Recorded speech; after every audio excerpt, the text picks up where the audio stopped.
Good morning, everyone. Welcome to our December Regional Housing Forum. What a day and what a night. I don't know how many of you stayed up late last night to figure out who our new mayor would be and new council. We want to congratulate Andrea Dickens, who was council person and now our mayor-elect. And as we know, our mayor-elect has been a champion for affordable housing. He's been to the Housing Forum many times, and we will start working with him as soon as he comes into office. So congratulations, Andrea Dickens. And we have probably half the new council members. So I think what people were saying in this city is we're ready for change. We're ready to solve some of the big problems that we have. And we know that crime and affordable housing were those top issues. So today we're going to come back to an issue that we've covered before. We've got a great panel.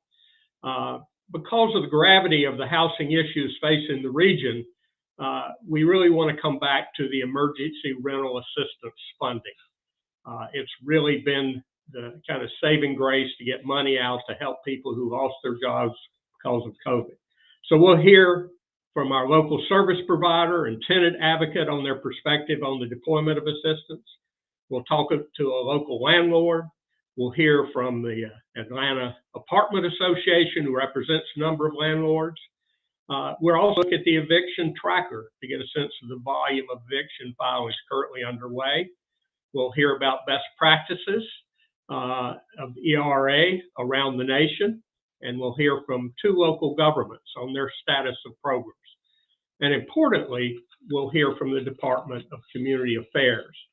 Let me just say, as we go into today's forum, we come today with the assumption that everyone involved in the day-to-day delivery of eviction prevention funds, ERA, is doing their best.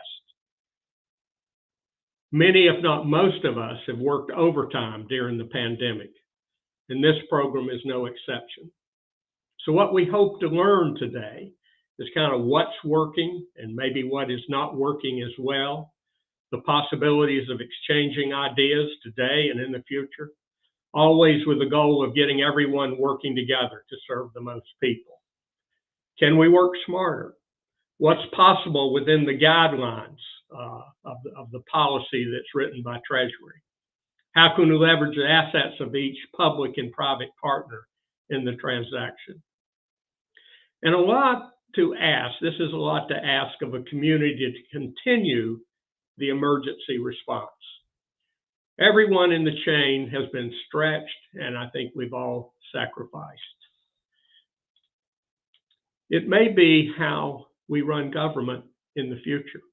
That is, where government's really got to pivot and create the program when funding comes down to the state or the local community.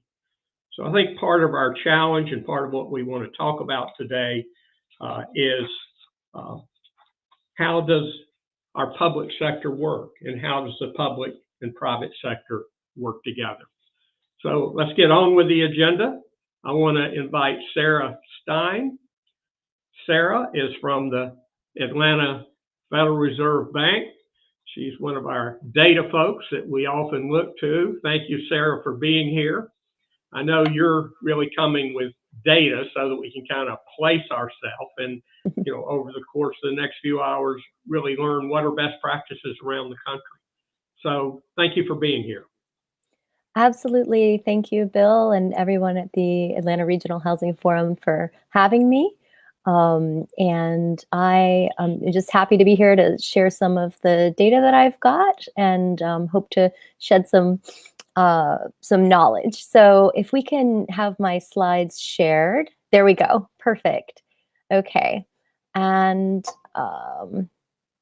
all right. So again, Sarah Stein, a research advisor at the Federal Reserve Bank of Atlanta. And it's important for me to note that the thoughts and opinions expressed in this presentation are mine and mine alone, and they don't represent the position or opinions of the Federal Reserve Bank of Atlanta, the Federal Reserve System, or the Board of Governors. Okay, so what I'm going to begin with is just a simple update on evictions. As many of you know, the Federal Reserve Bank of Atlanta, the Atlanta Regional Commission, and Georgia Tech have worked together to create a regional eviction tracker for the 5 innermost counties in the Atlanta region. You're welcome to take a look at that online. ARC has that on their website. And that will have the most up-to-date data. The data that I have in this presentation is good through October 31st. So have full months of data. This being the first day of December, it would have been a lot to pull together last night. So we're working with through the month of October. So this is a time series.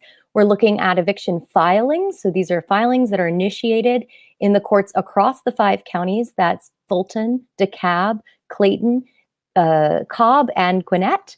And here you can see the path over what we are naming the pandemic. So beginning in March of 2020 and going through October of 2021, you can see a strong dip at the beginning, an increase in the summer of 2020, a little bit of a decrease thereafter, and then an increase after that. So that's a 5-county picture of what eviction filings are looking like. Important to remember that eviction filings don't capture every household that is displaced due to the inability to pay rent or some other thing that might make them, lose their housing, their rental housing. These are just the ones that are filed in court. So it's important to mention that. Here, we've broken it down by county in case you're interested in the county by county. I've got Fulton and DeKalb on this slide and Clayton, Cobb, and Gwinnett on the next. One thing to note as you look at these, and I'm going to go through them quickly, but I'm happy to share these with anyone who's interested. I just don't want to take up too much time. We have got a really great presentation across everyone today, so don't want to take up too much time. This is a time series. There are 3 different years mapped here. The gold year is 2019. So that's, some might consider a baseline. I think that there are arguments either way, but it's just a year that we didn't have a pandemic is the most important thing about 2019. And then 2020 is the green line and the blue line is 2021. So you can kind of see where things were before the pandemic, the first year, and then this year. So that's for Fulton and DeKalb. You can really see patterns emerging here that are similar. Certainly they are different. And the other thing I want to point out is that even in that gold line, you can see that eviction filings are cyclical throughout the year, meaning that one month or another month are different. It's not like a straight line across the whole year where the same number of filings tend to happen every month the same. So here we can see this is Cobb, Gwinnett, and Clayton County. And the number of evictions vary across counties. That has a lot to do with the number of renters that are in a county. So you'll see the scale change from each graph. So I will send those out, or perhaps somebody with a forum can send them out so you can pore over them all you like. But I just wanted to give you guys a good visual of where we are. And I think it's really, I just want to point out one thing. If you look at Clayton County, they do have a significantly lower blue line in comparison to the gold line than some of the other counties. So that what that says is that 2021 evictions have actually remained pretty low in comparison to 2019. Now, that doesn't mean evictions aren't happening or people aren't getting displaced. It just means that from a county to county look, they seem to be maintaining a lower rate of evictions. And I should say the eviction rate is the number of evictions that are happening divided by the number of rental units that are there. Okay. Oh, and actually this is raw numbers, not rate, but we'll talk about rates later. Here, filing rate by county. So this is a chart looking at the period of the pandemic. Well, actually, it's 2020 and 2021, comparing it to the 2 years prior to the pandemic, 2018 and 2019. Just kind of get an idea of over the course of the pandemic, what do we see? And what we see is that during the whole pandemic, filing numbers have been lower. And you've heard that, I'm sure, from other sources. But what we can see here in the first column is the filing rate over the course of 2020 and 2021 and for each of the 5 counties. And then in the second column, the filing rate for the 2 years prior. Then there's some interesting data in here in the other columns that break down, the renter populations within each county, how many units there are that you can certainly pore over when you have this in front of you yourself. But that's just to point out that over the whole pandemic, filing rates have been lower by county. Now, within the pandemic, if we look at the top 10 tracts during the pandemic, we can see that these are meaning top 10 as far as filing rates. So the places where during this pandemic, eviction filing has hit the hardest. And you can see those tracts there in Fulton, Dekalb, and Clayton counties. And so, just to say, as I said earlier, Clayton may be lower on the sort of comparison by county, but then they may still have a neighborhood here or there that's really experiencing higher numbers. So we tend to call those hot spots, and there's something to look out for. So again, pore over this on your own time. And then I also wanted to point out that after the CDC moratorium, so the CDC moratorium ended in late August. So this is looking at September and October eviction filings during those months. Interestingly, when we drill down to the tract level, which is like you can think of as a neighborhood, we see that actually eviction filing rates are higher than they were in the years 2019 and 2018 for the same 2 months. So for September and October of 2019 and 2018, eviction rates in these census tracts, the ones that are hit the hardest, that have the highest rate of eviction, are higher than those census tracts rates in those prior years. So that's some really interesting information about what the CDC moratorium might have been doing and then not done. And that's, again, at the neighborhood level. When we look at the county level, there's some interesting information there. We see that Fulton County, during those 2 months, right, September and October, after the moratorium ended, the CDC moratorium, we see Fulton County's eviction rate is higher than it was those 2 months of 2018 and 2019, so prior to the pandemic. But every other county has eviction rates that are lower to some extent than the 2 months in 2018 and 2019 as a comparison. So you're welcome to take a closer look at that when you have these in front of you, but just a highlight from there. And then now transitioning from ERA, from eviction filings, thinking about, that crisis moment to crisis averted, right? The idea of emergency rental assistance. And here are 2 maps, which I think are quite interesting. On the left side, we have the disbursement of Fulton emergency rental assistance dollars per 100 rental units. And this is broken down by census tract. On the right side, we have, I'm sorry. Actually, on the left side is ERA funding, and on the right side, it's improperly, the titles got switched, but on the right side are eviction filing rates. So on the left side is the dollars dispersed, and on the, oh, no, that's correct. Sorry, I was reading that wrong. The filing rate on the right side. And you can compare the 2 maps and think about, where have dollars been dispersed to, and what are we seeing in terms of eviction? Now, on one hand, where dollars are dispersed, we'd love to see fewer evictions, right? Because that would be evictions averted. But on the other hand, we might see more evictions there if there's a tremendous need. So this kind of information, these kinds of comparisons are really valuable when we're thinking about the disbursement of ERA dollars or any kind of rental assistance funding. And we are only able to do this kind of analysis in Fulton County outside the city of Atlanta, because that is the one place where we have both information, like granular information about where ERA dollars are being dispersed to, and where we have census tract level data for eviction rates. So those 2 data sets are really interesting to put together, but if you don't have both of them, you can't look at it. And that's why in this image, we can't see it for the city of Atlanta or the remainder of the counties for which we have eviction data. Fulton County, actually, getting into best practices, they have a dashboard, And you can download all of the data about the release of the ERA funds, and you can really understand where that money is coming in and going out, and when. And so it's a lot of really wonderful information to pour over to really understand where the need is being expressed, where it might not be being asked for, but perhaps that's where it needs to be targeted. All that information can come from a look at how it's being dispersed. And Fulton County has provided that to anyone. That's public and easily available. So here we have, getting a little more into best practices. This is a chart of Atlanta area program practice and statuses. So in each row, you see the name of an entity like the state of Georgia or the city of Atlanta.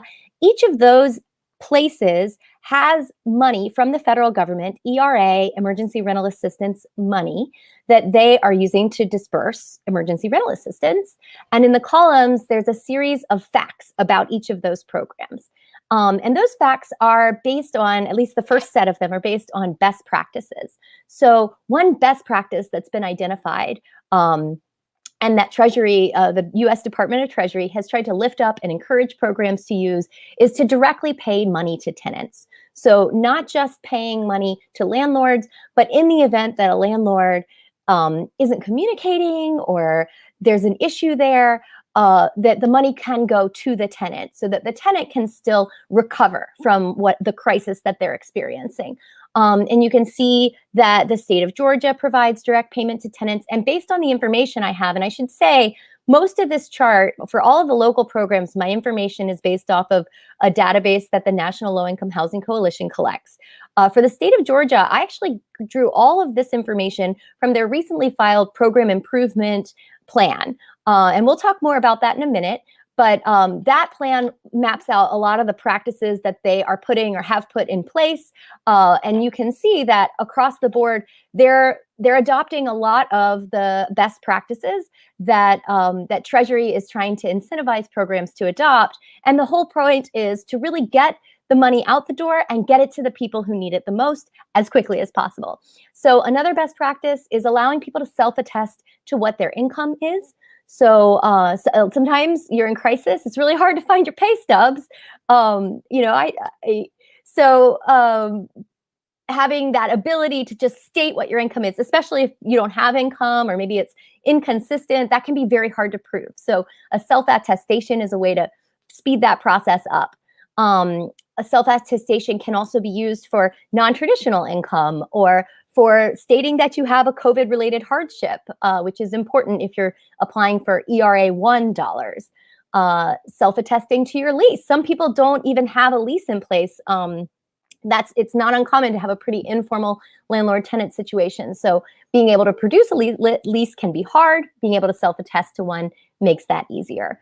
Self-attesting for housing instability is another option. So those are some of the best practices that have been identified and that Treasury has tried to incentivize that folks incorporate into their programs. And Sarah, yes. Quick question. What is the gray area represent? Oh, I'm sorry. Yes. Red is generally yes. Red is generally no. Green is yes. Okay. And gray is that I didn't have any information about that program. Okay. So yeah, thank you for clarifying that, Bill. So in the program status column, that's just whether the program is currently open or closed.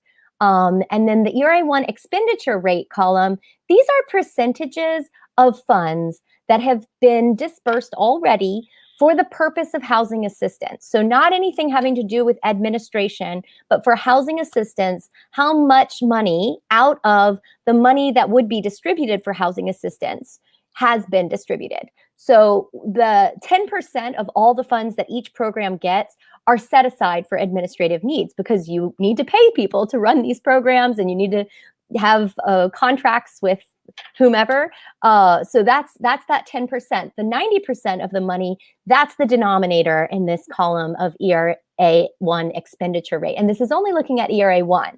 And then the final column is whether a program has tapped into ERA2 funds. And that's sort of the second batch of funding that's available. And there's slightly different rules around it, but not tremendously different, but different enough that they are kept separate. So ERA2, we have 4 programs in the state of Georgia that have reported that they have tapped into those funds. And that's using reporting that was done to Treasury as of October 31st, 2021.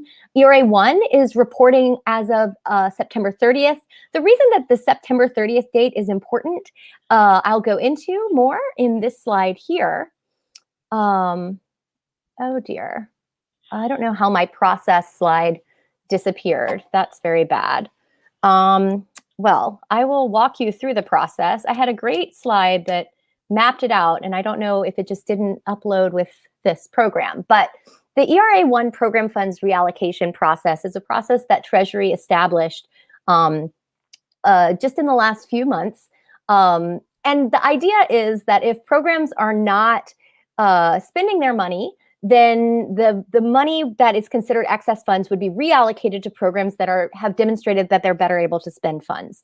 Of course, this means that some programs might lose funding, and perhaps households that could have been helped by that program might not be able to be helped by that program if the geographies are different for where the money goes to. So the first question Treasury asks is, are under 65% of funds obligated? And that's a question, that's more than just what's been expended, it's what's been promised. And so if 65% have not been obligated, then a program has to submit a program improvement plan. And actually, if I go back a slide, you can kind of look at this chart and the ERA expenditure rate column to kind of think about this process as you're hearing it. If under 65% is obligated and under 30% is expended, so the expenditure ratio, then the Treasury has stated that those programs will face reallocation. And that's where you can see the red boxes on the expenditure rate column. Those are programs that have not spent that 30% out of expenditure. So it's actual money out the door in housing assistance out of 90% of the total funds that they've gotten. So those programs, Treasury has stated that they will face reallocation. They also will probably be submitting program improvement plans. Those plans were due on November 15th. So the 4 programs that are identified as ones where reallocation will happen for recapture of the excess funds, the shortfall is considered the difference between what they've spent and that 30% threshold in expenditures.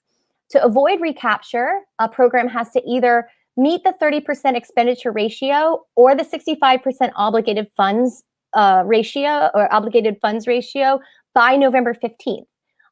Or they can have their program improvement plan approved and get a one-time 15% added to get them closer to that 30%. But remember, if that 15% is added and it's still under 30%, there's still an excess funds gap, and that's the amount of money that would be considered excess and reallocated. This process would repeat every 2 months, although that 15% is only one time, the added 15%. And each month, the expenditure ratio goal increases by 5%. And then the distribution of recaptured funds will also occur every 2 months. Those will be prioritized within the same states, and also programs that are on track to spend, and they are granted upon request by grantees. So here we'll take a closer look at various programs across the state. Looking at the state of Georgia, we see that 6%, you can't actually see it on this slide, but that says 6% was reported by on September 30th by the state of Georgia as their expenditure rate. By Treasury, 30% was what was expected, what was the benchmark at least that Treasury had set. So, and then the 100% is the available funds, which is really 90% of the whole amount, because 10% is set aside for administrative costs. So the potential statewide funds that may be at risk for reallocation are $120 million. And the potential statewide households that may go unserved if those funds are not given to the state of Georgia that could be up to 25,000 households. Now, that's probably a worst case scenario. Georgia did submit a program improvement plan. And if it's accepted by Treasury, then the reported expended funds of 45 million, that's what they reported to have spent on November 15th. So that actually bumps their ratio up from 6% to around 8%. And then you would add 15% if their program improvement plan is accepted, and recalculate to a 23% total, which is only a 6% excess, meaning that the revised potential funds that could be at risk would be 35 million or 7,277 households. These are estimates. We don't know exactly what Treasury will do, but this is just based on what they sent out, what they stated they would do in a memo on October 4th. So that's the state of Georgia, and we can look at across the state on local programs. We can see that it looks like as of September 30th, there were 4 programs with likely at risk of allocation because due on that 30% threshold. And here we can see the breakdown that I did with the state of Georgia on the local programs.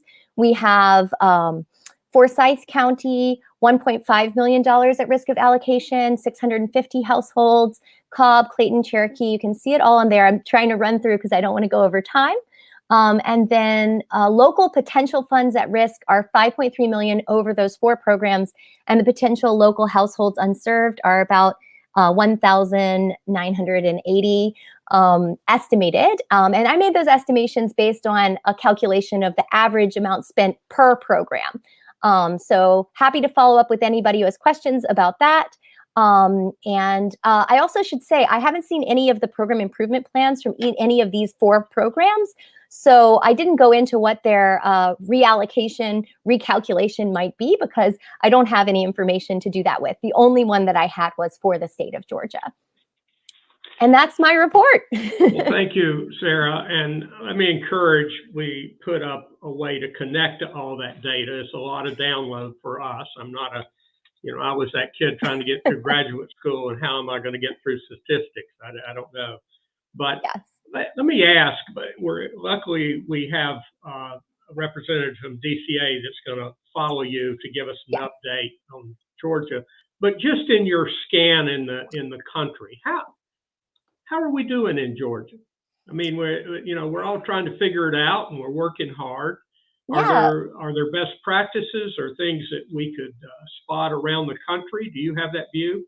Well, I can say that a 6% expenditure rate, which is what was calculated for September 30th, is low in comparison to other state programs. And I could say that, in the 6th district, which is most of the Southeast, that's the district that the Federal Reserve Bank of Atlanta covers, it's on par with some states in the 6th district. I think Florida and Louisiana are around 20%. So, that's some basis of comparison. I think, some states perhaps were able to get their programs going faster. And, a lot of research is showing that if you had programs like this in place before you were provided all these funds, then you were more likely to have a successful program. Also, being able to adopt those best practices earlier, especially those attestation practices, that can really get the money to the people who need it the most quickly. And so, those are some practices that are in place across the country that we do see those programs getting money out. But so, we're not at the top of the pile, but certainly with the program improvement plan that I've read that adopts almost all of the best practices, it seems like money should be getting out the door faster. I would assume, based on, the research that says that these best practices will do that. Okay, well, thank you very much. And if you can stay around, I may bring you back, because we kind of want to get everybody talking with each other. Very, very fortunate that we have Daphne Walker here from DCA. Daphne, let me just say again, we come to this assuming that we've all working as hard as we can to figure this out. And again, we're kind of in an environment where huge amounts of federal money comes down in the middle of a COVID or in the middle of a recession. The state's got to quickly pivot and set these programs up. So I assume we'll build up speed and we'll learn as we go, and we'll keep innovating and looking at best practices. So that's really partly what we'd like to hear from you today. I know there was a press release we just sent out this morning. We just got it yesterday that states many of the facts, but there's nothing like having a flesh and blood person who's in charge of the program here. So Daphne, thank you so much for being here. And if you could give us an update of where things are, what some of the challenges are, things that you're proud of. Sure. Thank you so much, Bill, for the invitation. I'm Daphne Walker, the Division Director for the Housing Assistance Division at DCA. And one of the programs at the Department of Community Affairs that I'm responsible for overseeing is the Georgia Rental Assistance Program. And I am, along with the Deputy Commissioner of Housing, Tanya Curry, and our Commissioner, Christopher Nunn, received this funding back in March of 2021. I was not at DCA yet, but what I can tell you, based upon the information that I received when I arrived at DCA in May of this year, is that we were distributed about $552 million to distribute statewide, and essentially focused on the 147 counties in the state of Georgia. And there were also 12 jurisdictions within the state that received their own funding. And I think everybody should be fairly familiar with that. We have worked very closely with those 12 jurisdictions since receiving this funding to make sure that we're doing everything we can to get it distributed throughout the state as quickly as possible. And in part of that process and working with those 12 jurisdictions, what we really focused on is at DCA was allowing the 12 jurisdictions to get their funding out first. And it was always the expectation that DCA would be available towards the end of this process to assist with any jurisdiction that required additional funding or additional support. And we would not seek funding in the 12 jurisdictions at the inception of the program. And so what I think it is important to note when you start to look at the data that is reflected in our Georgia numbers for DCA is that we were not servicing any of the areas that are the most populated in the state. And I think that's really important because your Fultons, Dekalbs, Cobb, we were not in any of those counties until August of this year. And that was let me ask Daphne, in hindsight, was it better to do it that way, or the state runs the whole thing? No, I think our partnership with the 12 jurisdictions that we have, it was better to do it that way. And we do think that it was good for the local jurisdictions to be able to distribute the funds in their jurisdiction, and for Georgia to focus on the other 147 counties that we were also distributing funds in. And so I think by design, it was always a focus on making sure that those 12 jurisdictions could get their funding out. And then we would always be working in partnership with those jurisdictions and ultimately within those jurisdictions to provide funding throughout the state. And so, a lot of what was discussed, I want to touch on a few points, and then I'll go into detail about DCA's updates. Sarah, who I've had an opportunity, of course, to talk with about Georgia's numbers. And one of the things that she pointed out, I think, was about the reallocation and the potential reallocation being about $35 million based upon the calculations. I think Sarah rightly shared that we have no idea what the U.S. Treasury will ultimately do with regard to reallocations. But what we have done, because of our relationship with the 12 jurisdictions throughout the state, is to really discuss how can we in Georgia make sure that this funding that DCA has and that the jurisdictions have remains in Georgia. And so what DCA has done very proactively, and I'm very excited to share because it's quite frankly has occurred within the last 3 to 4 days, is we've reached out to jurisdictions and said, okay, where are you struggling with distribution? Is there anything that we can do to help? Can we support your programs if in fact you are at a point of expending funding? And so we had an opportunity to speak with Fulton County. And we have already voluntarily submitted to Treasury a reallocation of $25 million to Fulton County, because they're at a point where I think someone noted in the comments that they're about to expend all of their funding for ERA 1, potentially ERA 2 as well. And so what we said is, you know what, we have funding available. We can reallocate those funds voluntarily to, quite frankly, any jurisdiction in the country, not just the state of Georgia, but we wanted those dollars to stay in Georgia. So we have, on behalf of the governor, submitted a reallocation, voluntary reallocation request to Treasury of $25 million for Fulton County. Of course, we recognize that it's not only Fulton County that needs assistance. And so we also voluntarily submitted a $25 million reallocation request for Dekalb County, because speaking with my partners in Dekalb County, Javon Hicks and Sharon, who works very closely with this program, as well as their CEO, what we've learned is they also need additional funding, because they've been at a point where they're expending all their funding, or will have expended all of their funding in a very short period of time. And so Daphne, let me ask, could each jurisdiction assume that they would get extra money if they run out? Like Dekalb and Fulton have spent their money. I think that we've been very clear from the very beginning that we would always partner with a jurisdiction. We are considering those obviously on a case by case basis, but I can tell you there's no one that's petitioned us at this point that has not received a voluntary reallocation. We're also giving $15 million to Henry County, $9 million to Clayton County. So when you talk about the potential of a $35 million reallocation, we are voluntarily reallocating $74 million in the state of Georgia to jurisdictions that are getting out the funding and that are getting them to Georgians in need. And we've submitted those requests to Treasury and are very hopeful that those will be approved. We do know that they're very favorably looked upon by Treasury if we are looking in our state at what the needs are, and be remaining focused on that. And I think it's important, Bill, to point out that this wasn't something that I just sat at my desk and decided to do on a given day, or the commissioner or Tanya. We have bi-weekly meetings with the 12 jurisdictions. We meet every 2 weeks to discuss the Georgia Rental Assistance Program in Georgia. What are our best practices? What's going on in Fulton that's working or not working? What's going on in Dekalb that really was successful this week? Is there anything that DCA is doing, or some expertise that we may be able to lend because of our experience in the housing arena to any of those 12 jurisdictions? And so what I want to tell you that we're really proud of is the partnership that has existed between those 12 jurisdictions during this process to make sure that we're reaching as many Georgians as we possibly can.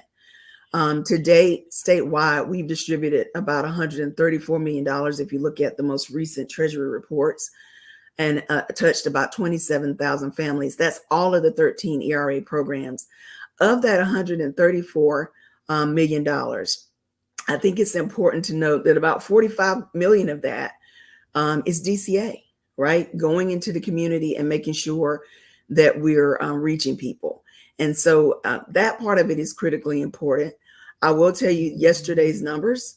We actually had a $2.3 million distributed yesterday alone. We're at about $52 million. It's 51.5 at this point of distribution, and really focused on making sure we get it out. I think it's also important to recognize that we're already distributing ERA 2 funding. And I know some jurisdictions that was going to be a question. Are also working on ERA 1 and then later distributing ERA 2. And we actually distributed about $500,000 of ERA 2 funding at this time. And we just implemented that particular phase about a month and a half ago. So Daphne, let me ask, when you say you meet every 2 weeks and everybody kind of gets around the table, or I assume a Zoom call nowadays, I think we'd all be interested in kind of how things work. I mean, if one county is doing very well and getting their money out, and another county, is that a meeting where you share best practices, where you help each other? Yeah, it's definitely that. You emphasize partnerships and partnerships with the state and the counties and the private sector. So give me a sense of that meeting. We definitely work to make sure that we're just talking about best practices. We report out on how much money has been distributed. They make requests, as occurred in our last meeting, about needing funding in their particular jurisdictions. And I think it's also important, Bill, the way that the funding works, that you have to reach certain percentages before you can draw down on other portions. And so some of the jurisdictions are facing that challenge where they haven't reached the percentage that they need to do, say, a second drawdown in ERA 2. And so to get additional ERA 1 funding would assist them with getting the money out to people that need it until they can meet the thresholds they need to meet for their ERA 2 distributions. So another question, Daphne, is so you're talking to the counties, then the counties, which we're going to talk to the counties, we're going to talk to the providers, the tenants. Is that where that question would be, where the roadblocks are? You know, because I know there's a backlog in some counties. Would that be part of the conversation? How do you figure that out? Yes, and I will say, we don't have any jurisdiction that doesn't have a backlog that I'm aware of. So, you know, all of us are, quite frankly, very diligently working through applications, and as you can imagine, those numbers are dynamic and change daily. And so, one of the things that we do is talk about some of those roadblocks. I can share that some of the challenges that I think we have faced throughout the state, and not just DCA's programs, but the state, the other state programs as well, is just really either applicants not wanting to provide the documentation that's required from Treasury, sometimes landlords not electing to participate.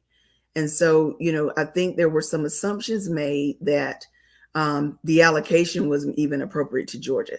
And I think it's important to know, unlike some of the other stimulus programs, when it was tied to things like unemployment or whatever, we don't know the rhyme or reason behind why Georgia got $552 million in ERA 1 and $437 million in ERA 2.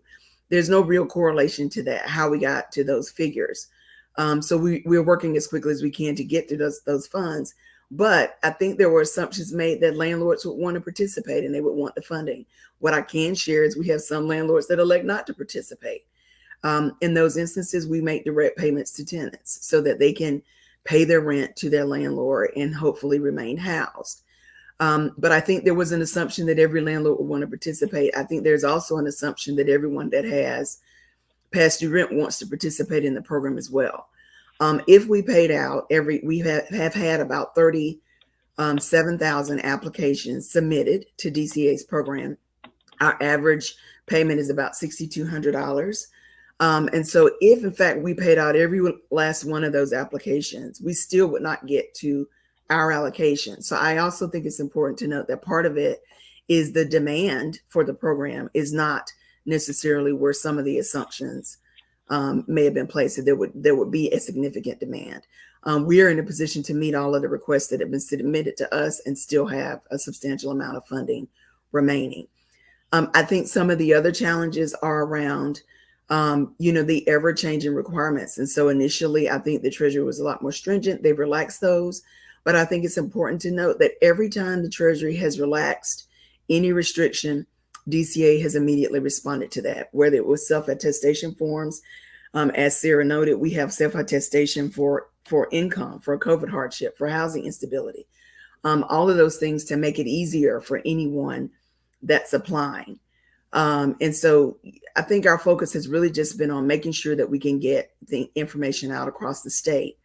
What's also important is that in the metropolitan area, we have access to technology that quite frankly may be more readily available than in some of the other jurisdictions throughout the state.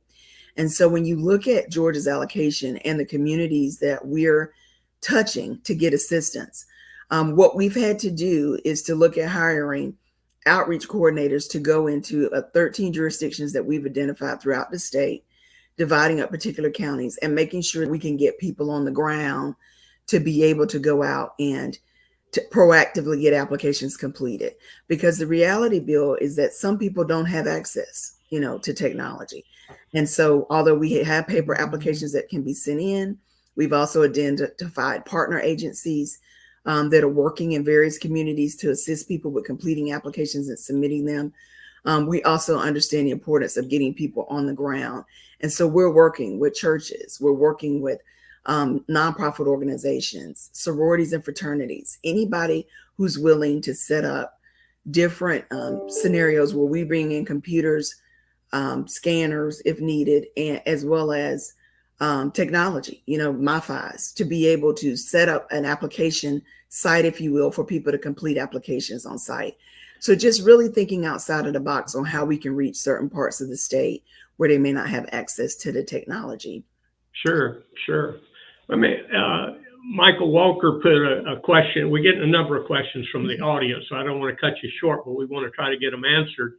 Sure. Does Georgia currently have a public dashboard, showing how many applications, the time of the process, and so forth?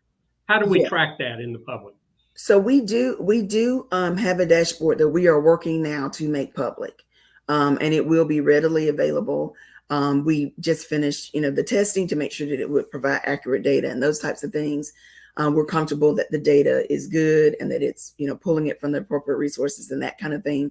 We also just want to make sure, because we know people are going to want to pull very specific data, like how many people in a particular region and that type of thing, that we're protecting any protected information, personal identifiable information.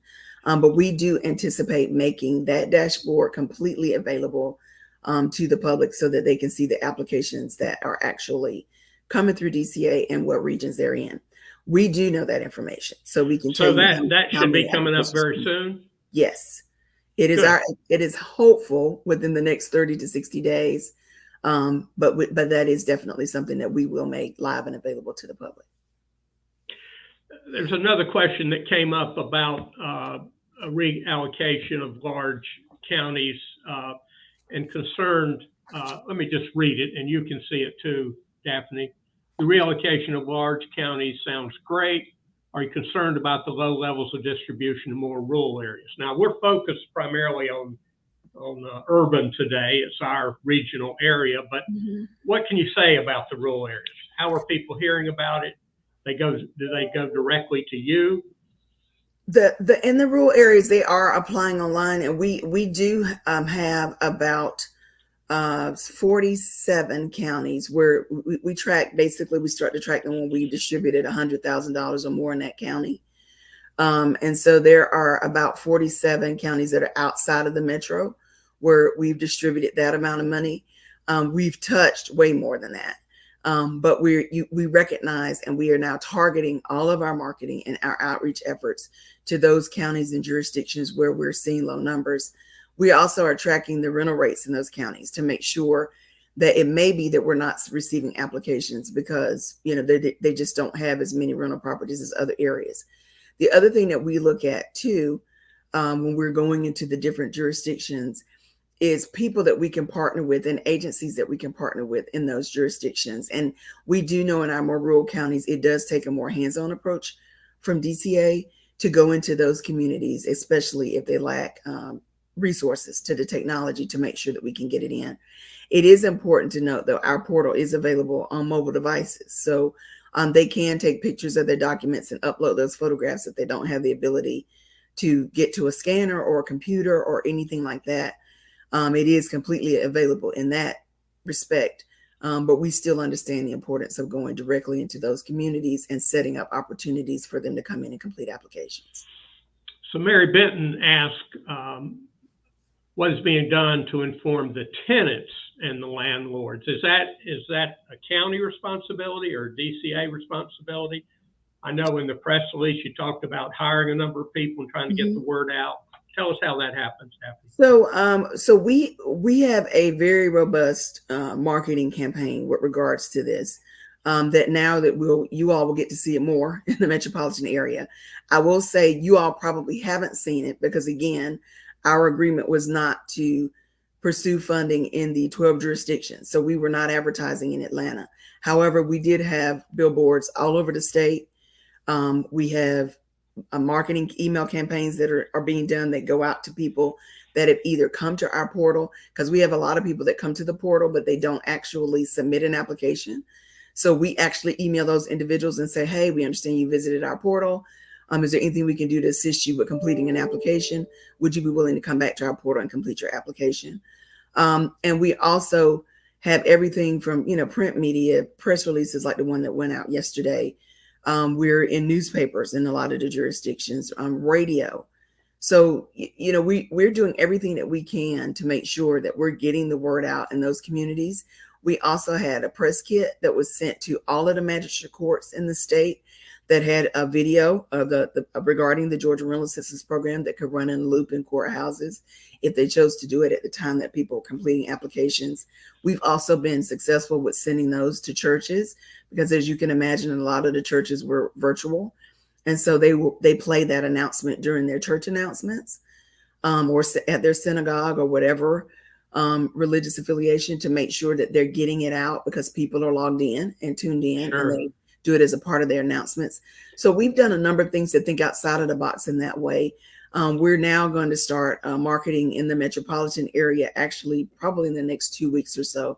We have a marketing firm that we work with, and that will start doing some ads from everything to the MARTA bus stops, where there's advertisements in those, to actual MARTA buses, to continued billboard coverage, just recognizing that we're doing everything we can to get the information out.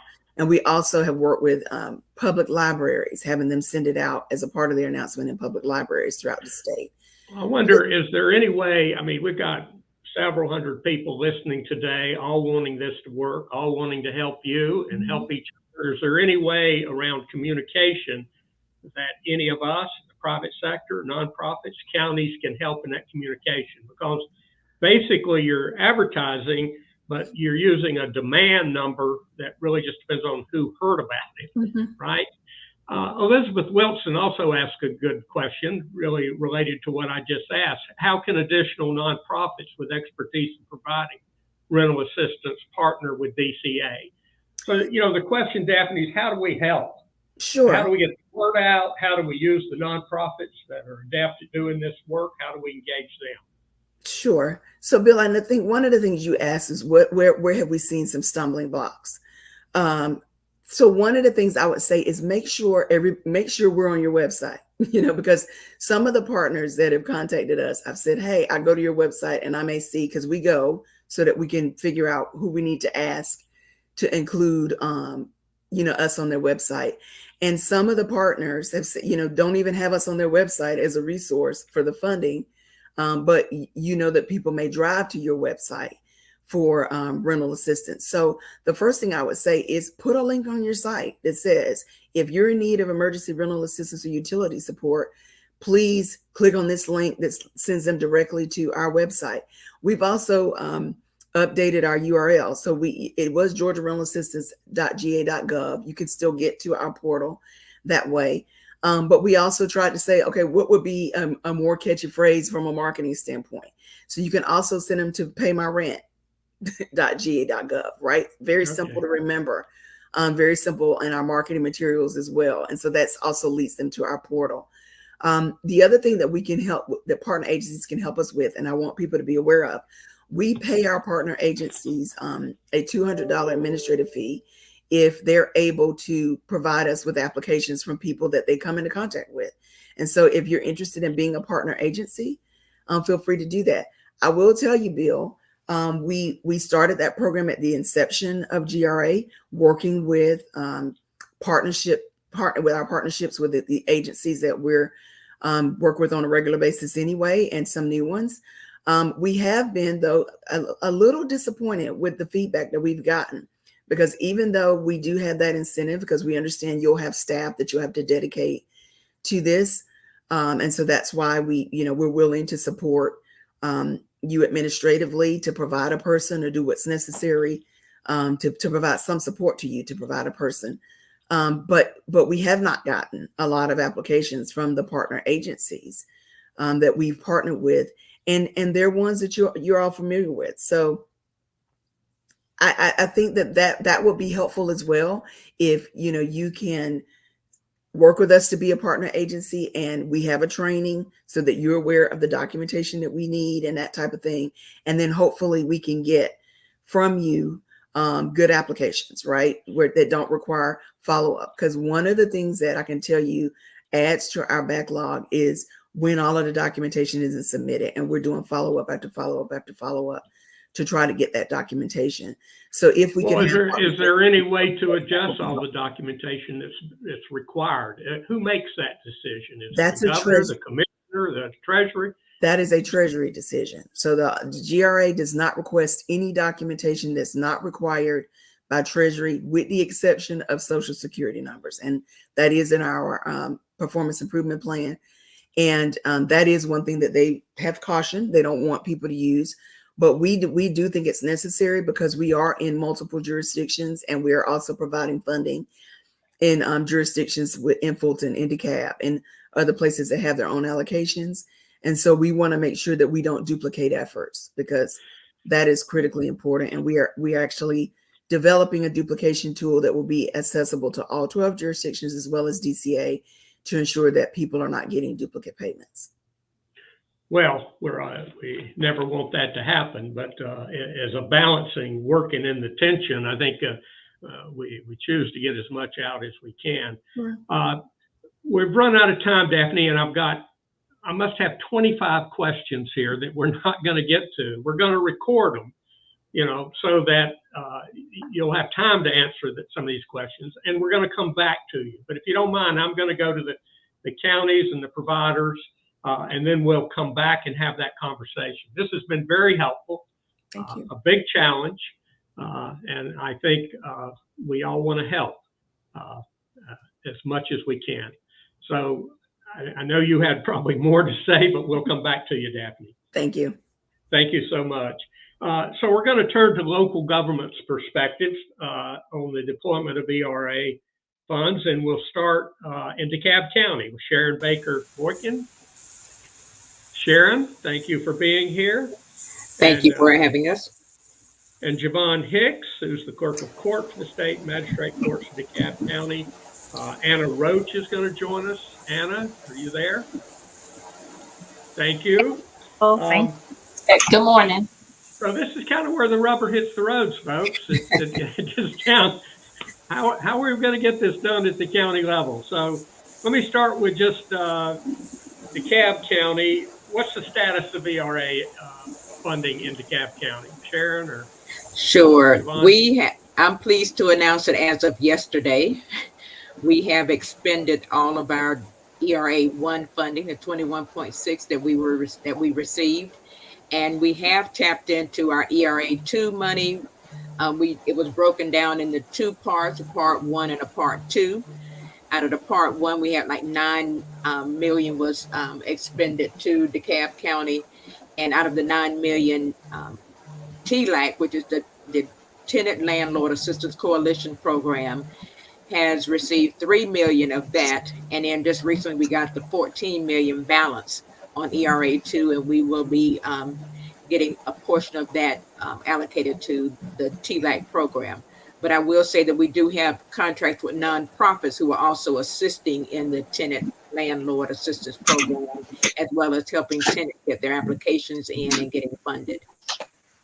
So I know we had a little hiccup to get started in DeKalb County. Javon, you probably know more about this than anybody. Certainly getting a slow start and then trying to meeting your goal, getting the money out. Just tell us what happened, because I think a lot of people were concerned.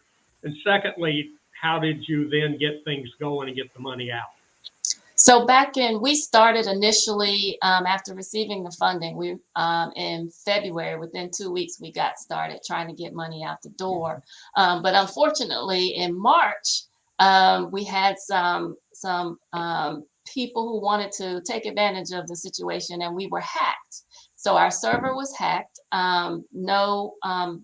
There was no indication that anybody's personal data was compromised, but because we were hacked, we had to stop all operations because the server that was housing the information, we could not access that information anymore. So we had to start all over again.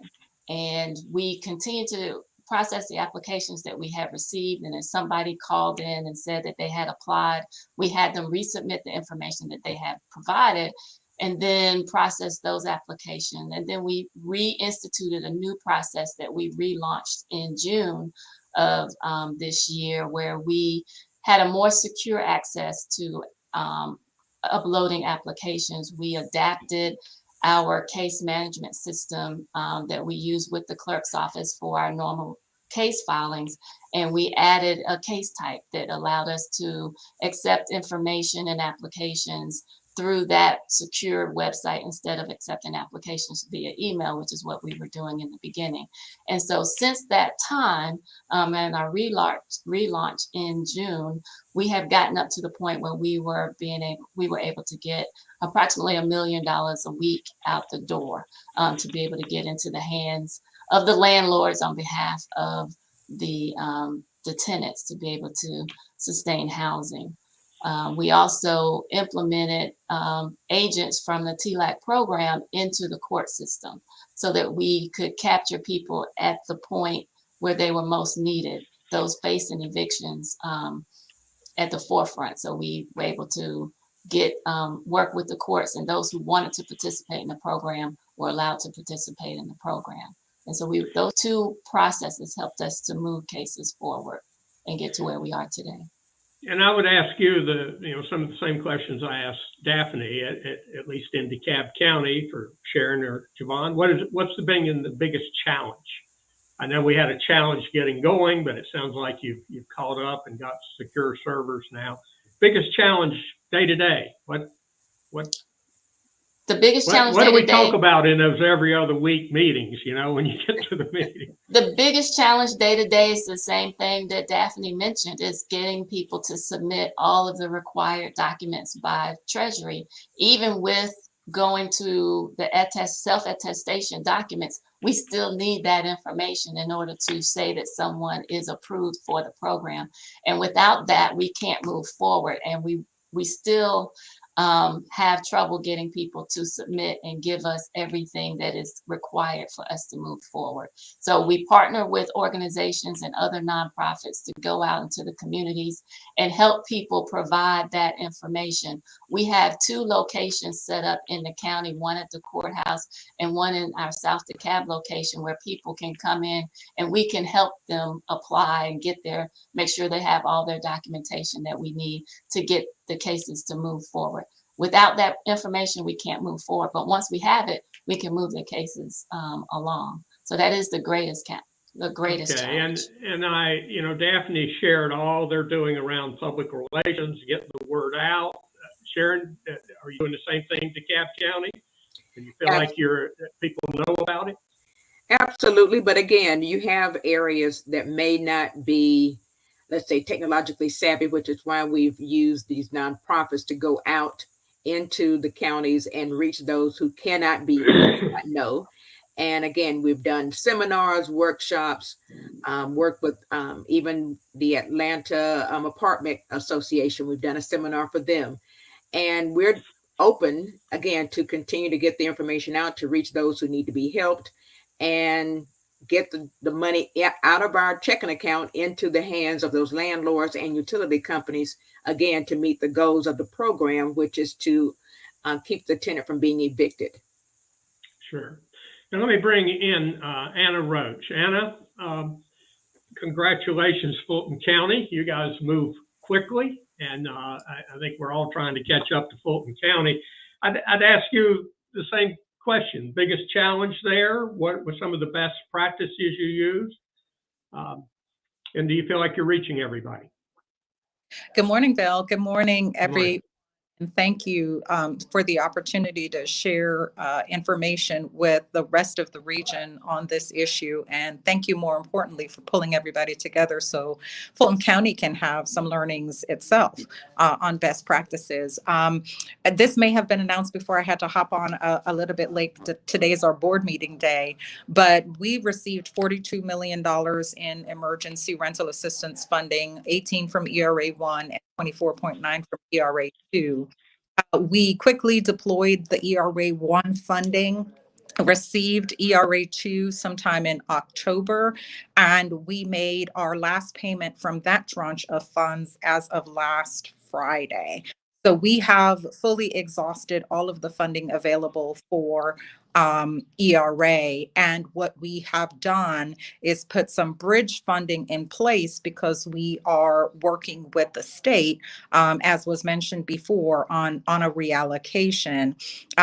Treasury announced their intent to recapture funds from low performing jurisdictions, them to jurisdictions in need and who have been good at expending the funds. And so we did apply in October to Treasury to access those additional funds. But fortunately, we have a great team in the state, and we've been working closely with them to meet our reallocation request here locally rather than relying on something necessarily from Treasury. So I'm really grateful to the state for that. So Anna, just for clarification, when you said we had bridge funds, is that county funds that you were assuming DCA would reimburse? Good question, Bill. We did not use county general funds. We did reallocate some of the funding that we had allocated for other purposes that we received from the American Rescue Plan Act. As an example, we did not do as much day porter cleaning of facilities as we anticipated, so we clawed back some funding from that allocation, and we're now going to redeploy that to ERA funding. And again, the $4 million is hopefully going to get us through mid-December, when we'll get an official letter of commitment from either the state or Treasury that our reallocation request has been approved. So what are I'll ask all of you, what are the hardest documents to obtain? I mean, that we're kind of looking for where things break down. We pretty well identified this person is in need, but we got to have the paperwork. What's the stumbling block for most of you? Well, I mean, I think for us, the biggest stumbling blocks were things that we don't fully appreciate as government officials that are a reality for other people. So the person requesting the assistance is probably not the owner of the lease. They either got a parent to sign the lease or a friend to sign the lease, et cetera. And so we have to work with them to perfect those documents. So those are the types of real life things that we've encountered that have required us to do a significant amount of case management on each and every one of those applications to get them to a point where they can be funded.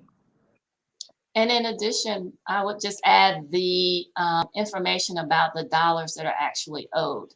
So we pay up to 12 months back rent and 3 months future rent, but we have to have the documentation that supports the funding that is being requested, because as you know, Treasury is very particular about the information that they need in order to, when they come back for auditing purposes, we need to have all of those documents to support the funding that we dispersed.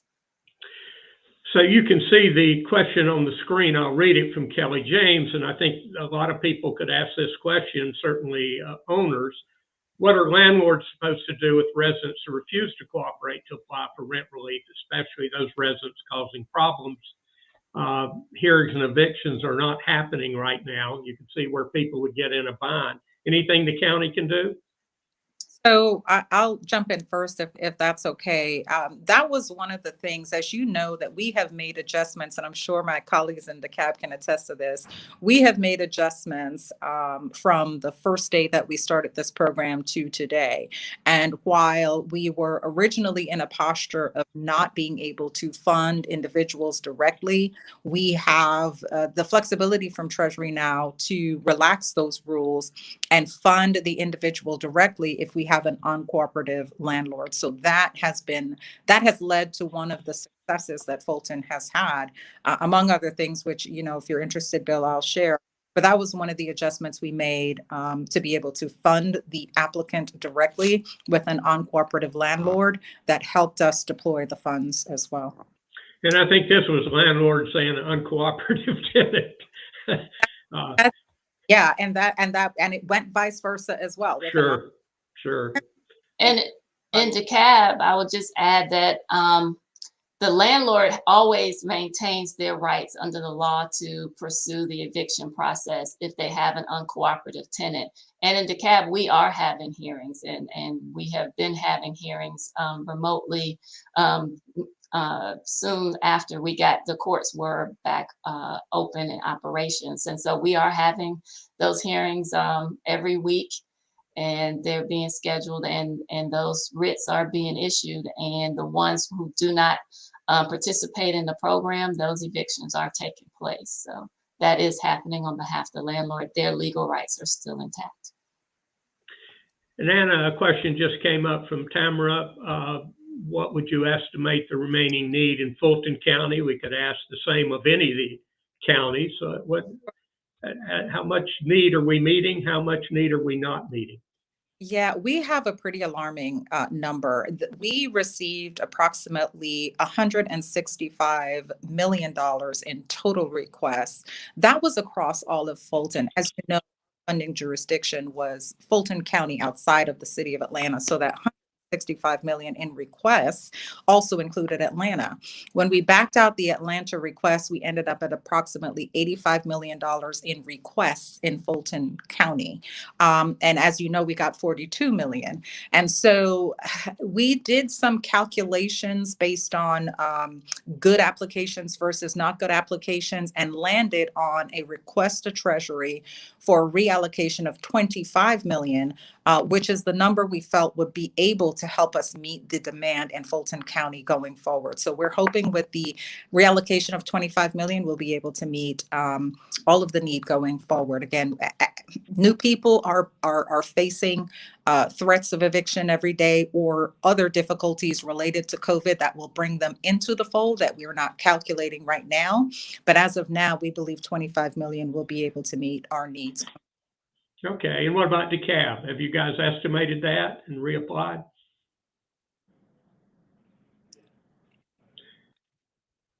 Not hearing you, Sharon.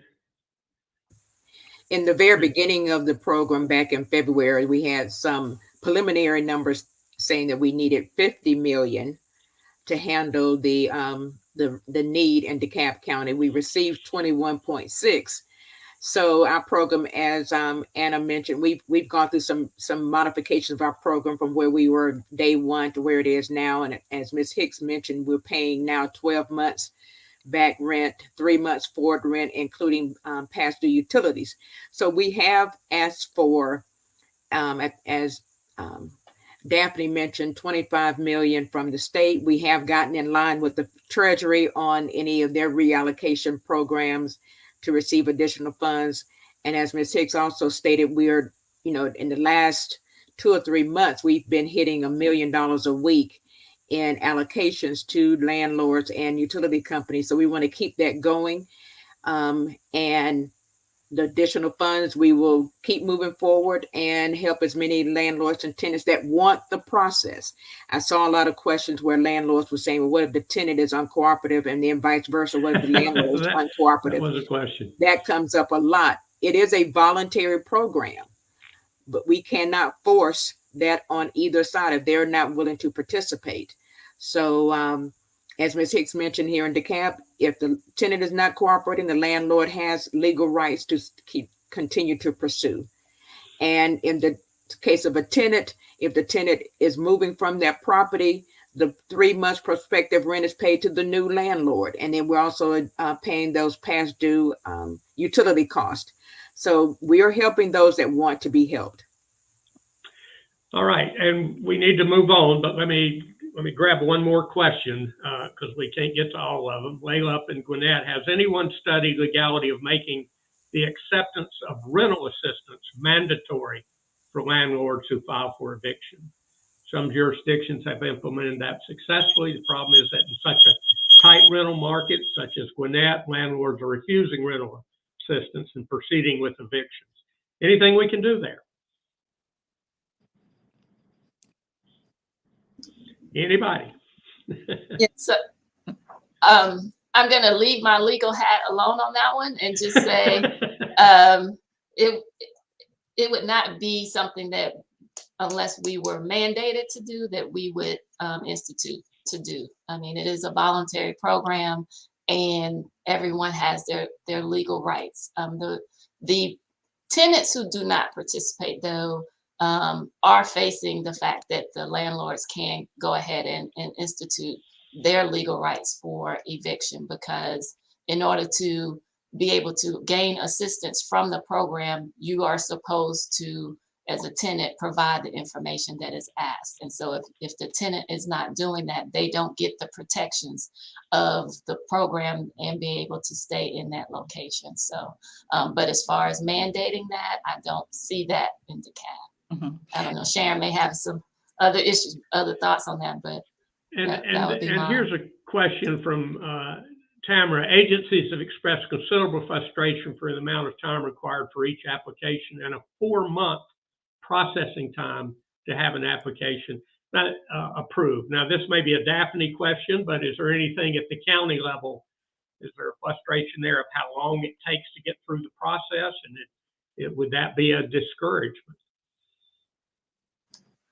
Well, if everyone has, from the Dekalb standpoint, if you have all your documents in from the beginning, the process, depending on your status. So we have, the way we have our program set up is that if you present all your information and the case is approved, it goes to mediation. Either if the landlord has an attorney, then that case goes to legal aid for processing. If nobody has an attorney, then that goes to our mediation center, Dekalb County Mediation, to be able to work with the individuals to come up with the right number to be able to move forward and enter into a consent agreement.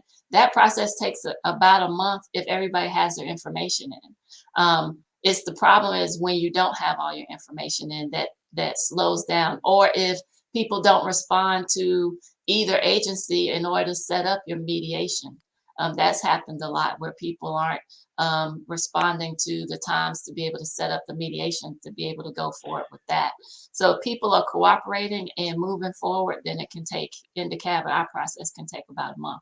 Otherwise, it can take longer, and it can be a deterrent if you do need those funds. But if everybody's working together, there are ways to speed that process up. There you go. And I see Daphne joined us. Daphne, sounds like if everybody did what they're supposed to do, things would move faster, right? We wish the world would work that way. But anything DCA can do to speed that process, because it could be a deterrent from folks who can't wait that long. Sure. So what I will say is, I saw somebody say it takes DCA 4 months. That would not be an accurate statement. I'll just say that. It does not take us 4 months to complete applications. Our expected turnaround is 3 to 4 weeks. And that is assuming that people give us the documentation. And I hate to beat a dead horse, because I know Anna has mentioned it as well as Javon. But the biggest thing is we cannot pay an application without documentation. We cannot. So until we get the documentation, we just simply can't assist. What I think would definitely help with the processing time is getting that documentation and also working with landlords to get the information out. I actually have a monthly meeting with the Georgia Apartment Association's leadership. And so we talk about best practices to get this information out to landlords. I did attend their conference this year to talk about the GRA program so that we could educate landlords on the importance of them working with the programs throughout the state and doing what they can to get access to the resources. So I do think it's a part of that process, just making sure we continue to get the information out. Bill, I did go through the questions that were there, and so I have responses. Well, you're better than me. I can't keep up with them. I just went through all of them, so I think I have quick responses to them if you don't mind. I'm happy. Well, to do it quick, because I want to get to some other folks. I will. So one question was about self-attestation for leases. We do allow self-attestation for leases. So if they don't have an actual lease, they can give us a statement saying that they've had this agreement, and we just ask them to show us some evidence that you paid a rental payment to someone. The local programs must submit their own performance improvement plans. That was a question. To the question that somebody said the applications are too complicated, what I will say is we only require 4 documents at DCA.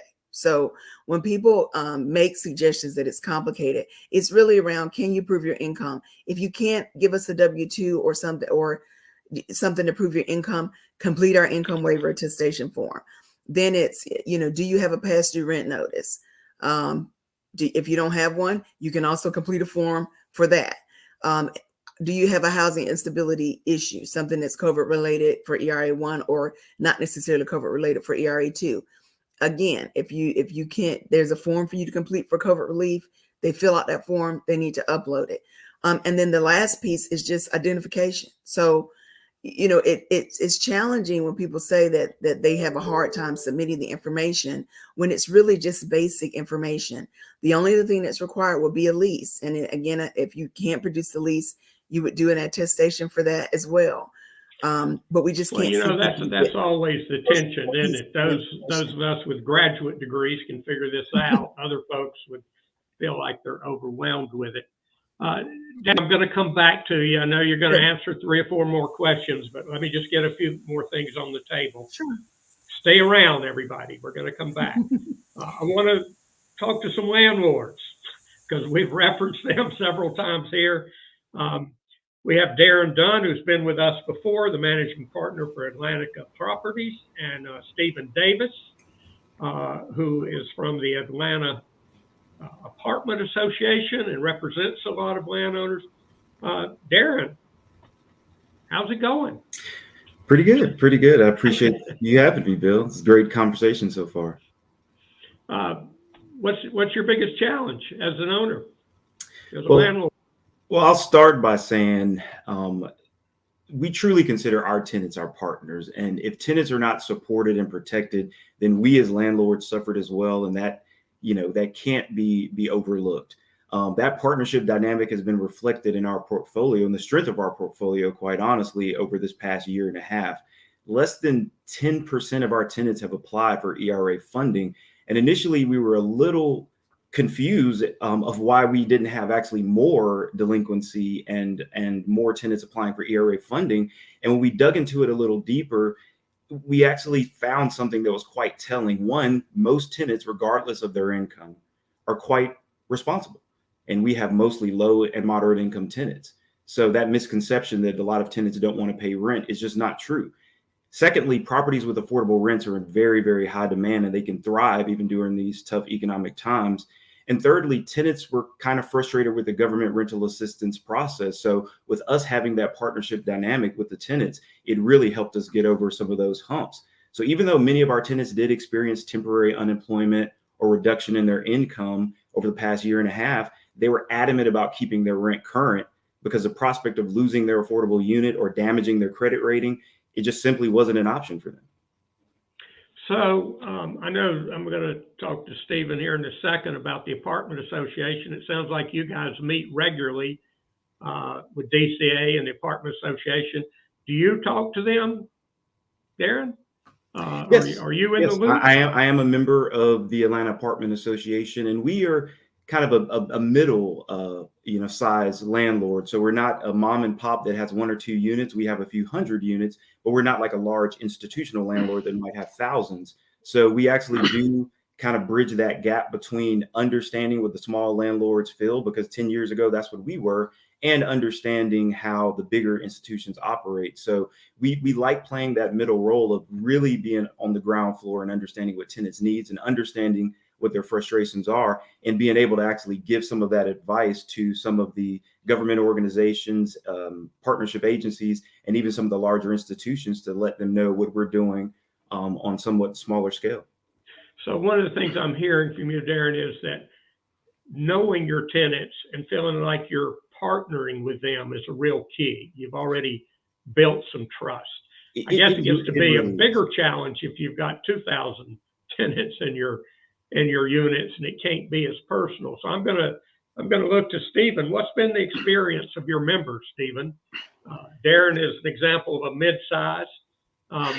Is there a difference in the size of the apartments and the challenges they have? Thank y'all for having me here today. No, so I would say ours are probably right there in the same line with Darren. A lot of our residents want to pay their rent and did pay their rent on time, and there was just some that weren't able to, and some that chose not to for whatever reason. But I would say that Darren's perspective is about the same as what our general membership has felt, and we represent over 500,000 units across the Metro Atlanta area, the 16 county Metro Atlanta area. So our members are everything from A-class properties all across the area down to the mom and pop property where it's just 4 units down in South Georgia. So our members are a wide range of that population. And is there any way to reach folks who aren't members of the association, but they're still in the same business? How do we reach those? I think DCA's did a pretty good job with. I was driving down 75 the other day and saw a billboard with it. So from our association, what we've done is, as Daphne kind of stole all my thunder, but we had Daphne came to our Georgia Apartment Association conference and spoke to our members, and it was one of our most widely attended events. Talk about rental assistance. We also hosted a webinar with her. We also hosted one with Dekalb in Fulton County to educate our members on how they can get the rental assistance. And through conversations we've had with Daphne, we've actually established an industry guide, essentially, or best practices as a way to try to help our members, to help our residents get paperwork completed and stuff like that. So I think it's just getting the word out is tough. I mean, it's how is the best way. We've had conversations with advocates, housing advocates, to try to see ways we can partner together. And have you figured out a way to partner together? I guess we provided them with some information. We've told them what we're doing, but I guess stuff like this, like the housing forum, has been a good partnership. All right, we have Daphne on the line. Darren, Stephen, what do you recommend for Daphne? I know it takes you 3 days to get her on the phone because she's working night and day on the program. Here she is. What's your recommendation to her? Hey, Daphne. Thanks, Stephen. The funny part was Daphne and I actually had a scheduled call with our members for today at right now. And this is it with several hundred people listening in. Yeah. So go ahead. We've had communication with Daphne. What we try to do is just keep that communication open, because a lot of our members, when they file an application, they don't know the status of that application. So as they don't know the status, they get anxious. They don't know what's going on. They're like, what's taking so long? So we've tried to work with Daphne and say, hey, how can we open up communications and how can we keep that going to provide that status update, which I think has been very helpful. They've actually opened up a chat function to let our members talk to them. We would like to see a caseworker for every single property, but I know Daphne doesn't have the staff for that. But no, just open communications has been our biggest. So that was a recommendation, and Daphne's responded by setting up chat lines. Is it easy to get a hold of these folks? There's a chat function built in the portal, just like you would, normally chat on a regular site, where they can chat directly with their processor. And also at Stephen's request and encouragement, we had a number of landlords, one of our largest in the state, who had several units. We're talking, 300-400 units. And so what we have done is put that landlord in touch with an operations manager, so that, to Stephen's point, when they want to know the status of their applications, because they have so many, they have direct access to that operations manager to look at their portfolio to make sure that we're being responsive to it and to give them updates on what's needed. We send that data to them in a spreadsheet. They send back what's needed to us, and we're doing what we can to try to process those applications as quickly as possible.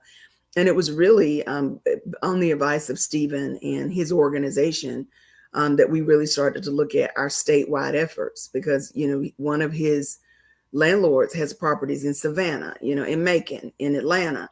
So for them to apply to, 5 or 6 different programs, wasn't beneficial for that landlord. So in an effort to help those tenants, as well as that landlord, centralize the filing of their applications, we did expand statewide, and it allows them now to submit all those applications through DCA and make sure that they're getting processed quickly, and they have one point of contact that they can call and go through it. So I think he's a perfect example of how, a really good recommendation to the state about how we can be helpful to landlords and or tenants that are out there will get an immediate response, because we do want to make sure that we're being receptive and responsive to what people need throughout the state.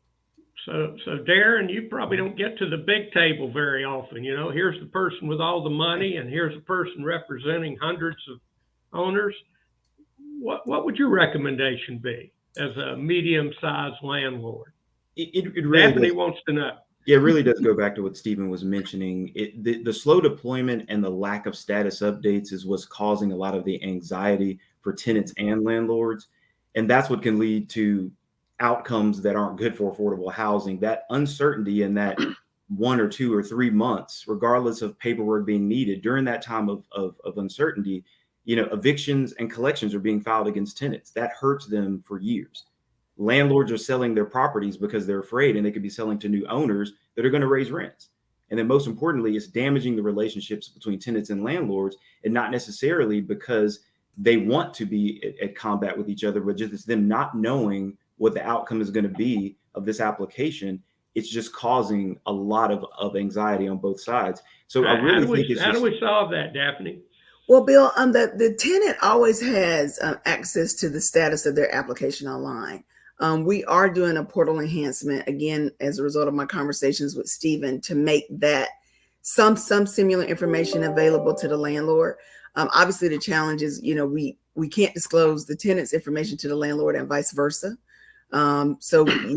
Right now, though, a tenant can see the status of their application, whether it's been paid and what's going on with it. Did you know that, Darren? There are some enhancements that we're doing for the landlord side. Right. But that lack of knowing what's being communicated to the tenant, that's what can create that disconnect. We have thrived because we have that close relationship, but when sometimes that communication can't be shared, or if a tenant applies by themselves instead of a landlord applying on their behalf, you many times just do not know where they are. And behind the scenes, there's actual real world decisions being made that could actually hurt that landlord or the tenant. But you're saying legally you can't cross. Yeah.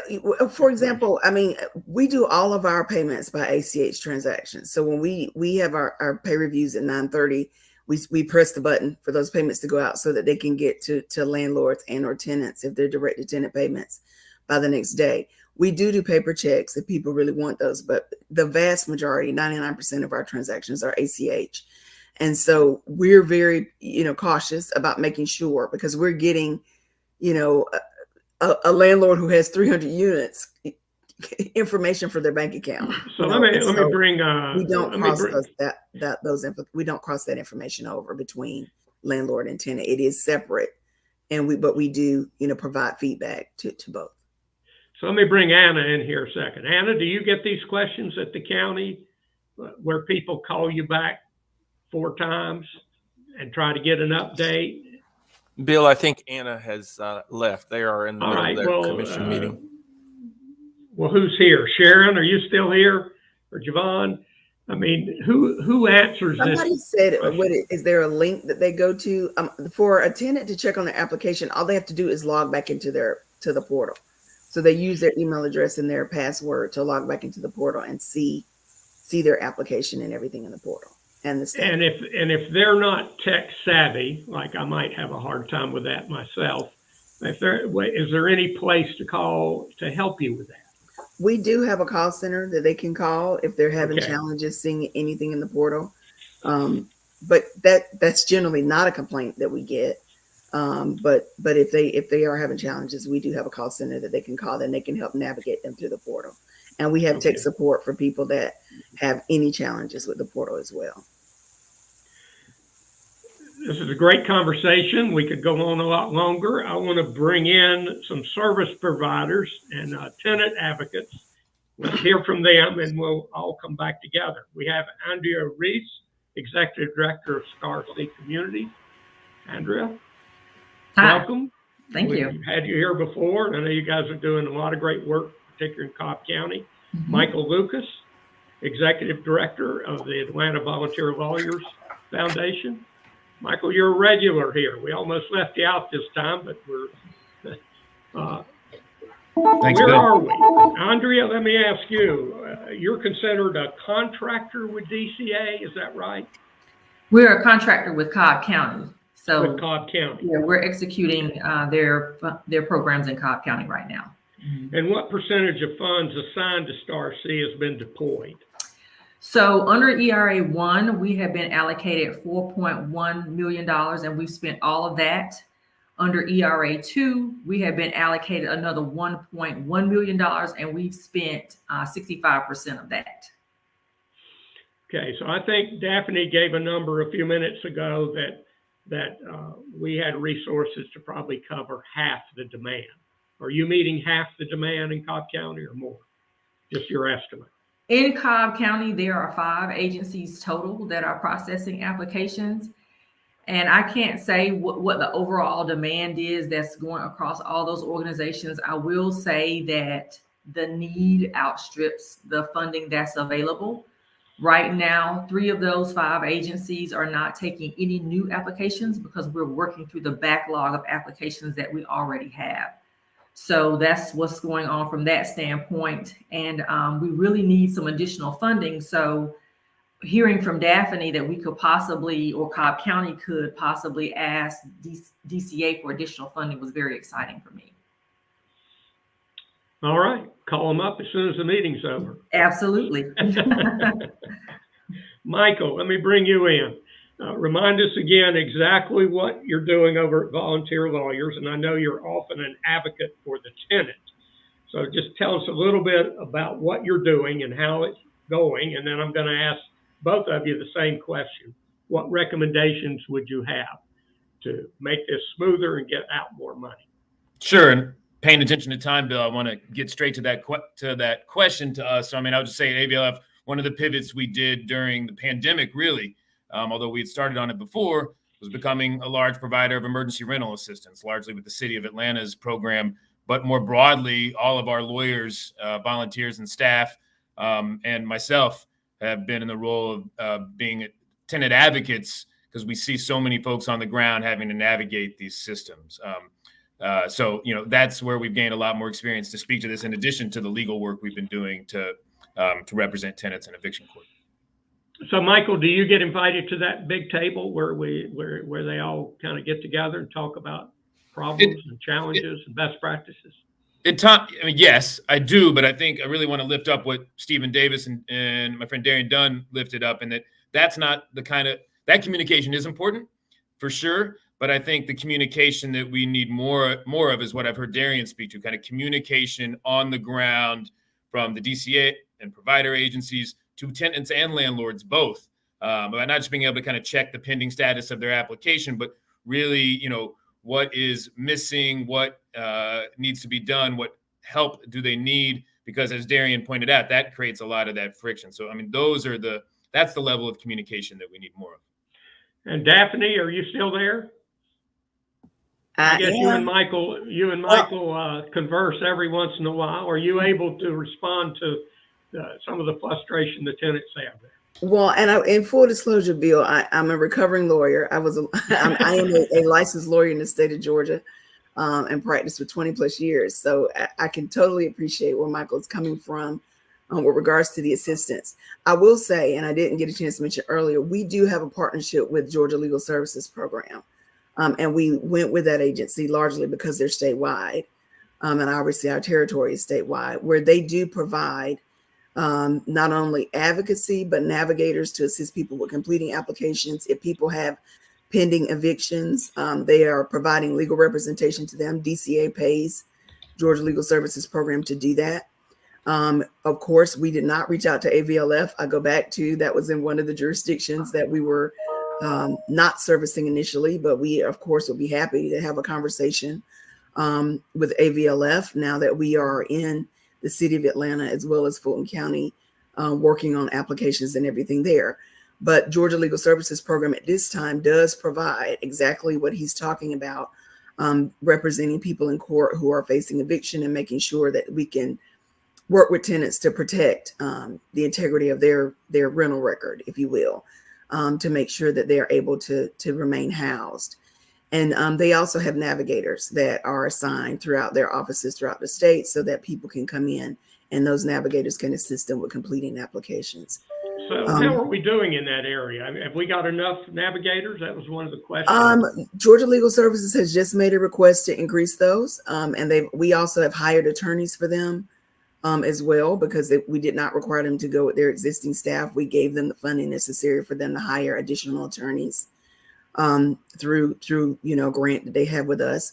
And so, that's always a part of the conversation, just making sure that we have people around the state, making sure that those people are protected, that they're actually in court.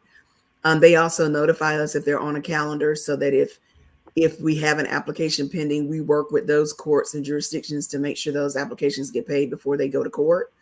Because at that point, we don't want anybody to be evicted. And everybody that has notified us at DCA that they had an eviction pending, we have been successful in getting those applications paid prior to their court date, so that they don't have any challenges with their landlord of being evicted. So we are, proud of that partnership with Georgia Legal Services Program, where we're able to get that legal representation out there for tenants that need it, but also the opportunity for them to get in front of the courts and judges to work with them. I also have been working with the magistrate courts throughout the state. I presented to them actually in November to talk with them about how they can bring certain programs into their particular counties. We've had great success in Athens-Clarke County and Bibb County, where the court sends us their calendar and they say, these applications are coming up. What are the status of these applications? And we do communicate those statuses to the court at their request. In Rockdale County, which I think they're kind of stepping outside of the box, they've actually hired a person that we've trained on all of our policies and procedures at DCA, and they're working with anybody that comes in to file a landlord tenant application for eviction there.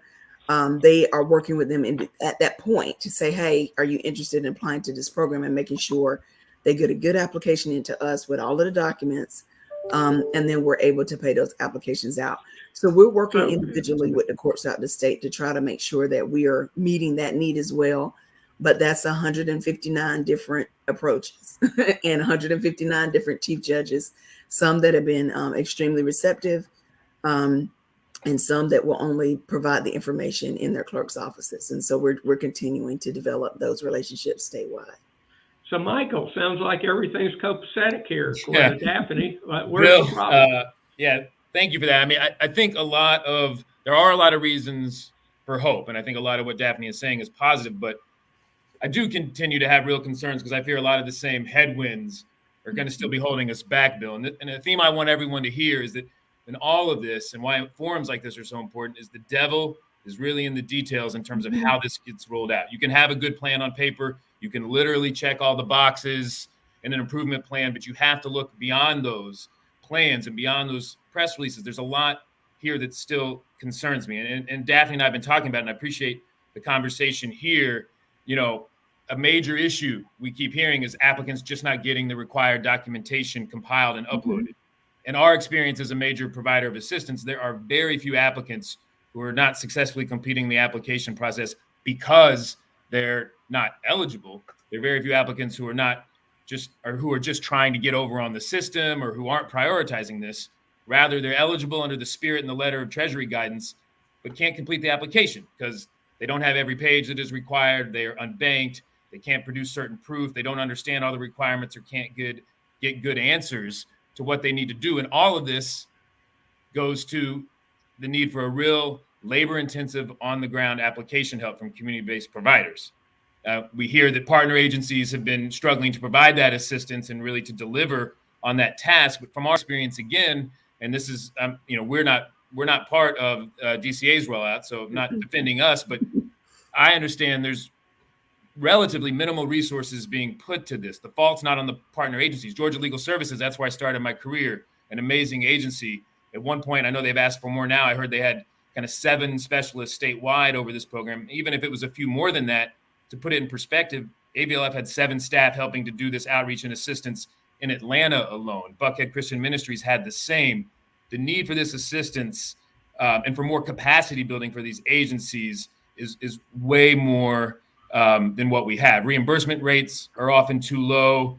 I've heard accounts and providers giving up and backing out. Again, the devil is in the details about how much is being allocated to these partners, how are they being supported, how much is really happening with the legal assistance that is being provided. And it is challenging, as Daphne said, so many counties, but there's a lot more funds that can go to that effort. And unless they do, we're going to keep having these pending applications.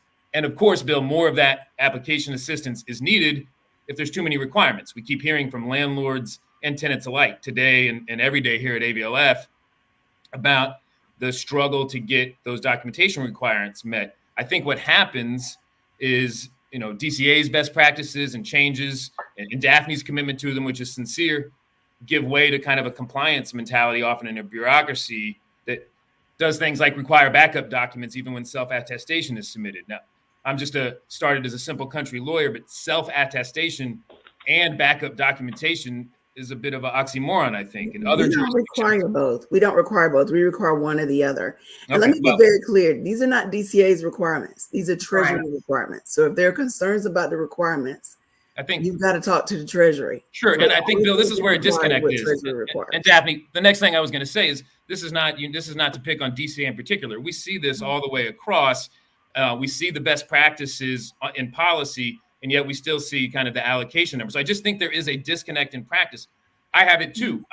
We don't always know exactly how this is playing out on the ground, but we do hear back from applicants about the additional requirements. I have heard of self-attestation plus other documentations. If self-attestation doesn't require other documentations with it, why is that one of the major problems kind of that's being cited and talked about today? Again, not unique to DCA, just a problem really across jurisdictions where I think there's some disconnect in this conversation. All right, Andrea, I want to bring you into the conversation. You feel any disconnect there, or you guys just rolling along? Well, the comments that I've heard about on this call about tenants, the challenges with tenants completing their application fully, we have experienced that. And for us to run across an application where everything has been submitted all at once and it's not all this back and forth and push and pull, we call that a unicorn. That's just been our experience, where you just get an application, you go through it, you approve it, and it's done. It's typically a lot of back and forth, a lot of requesting, a lot of follow-up, which is very time intensive. So that can delay people, their applications being processed. And along the lines of self-attestation, so if you say you have no income, we can't just have the requirements that we have to fulfill don't allow us to just take you signing off on a piece of paper that you don't have any income. The backup documentation is for you to show us your bank statement that shows that there's no income coming in. So different things like that. But again, that goes back to the Treasury requirements. So, all right. So here's what we're going to do in the last 5 minutes. And Daphne, you can lead the conversation. Right. We're talking to that young 24-year-old guy that just got out of law school who writes these laws up in DC, right, for the congressman.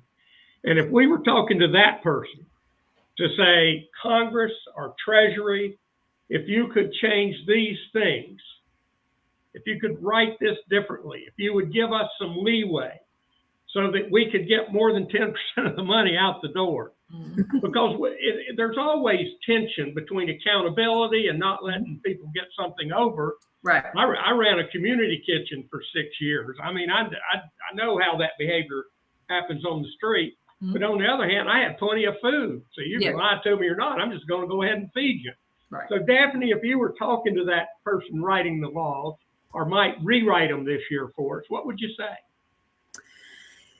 I don't know that the rewrite, the only area that I wish we had some more latitude in, and this is really at the behest of the landlords, actually, is around if a tenant elects not to participate, but a landlord has, clearly outstanding rent that's due them.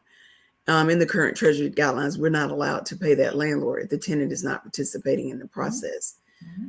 That's an area that we're hopeful that Treasury will address, because one of the things that DCA we do is housing in general. I mean, as I said, this is one program that I'm responsible for at DCA, but all we do is housing. And so we see not only the impacts with the Georgia Rental Assistance Program, but throughout our other programs when landlords do not feel like they can provide or want to provide affordable housing to people because of the impact of what's happening now.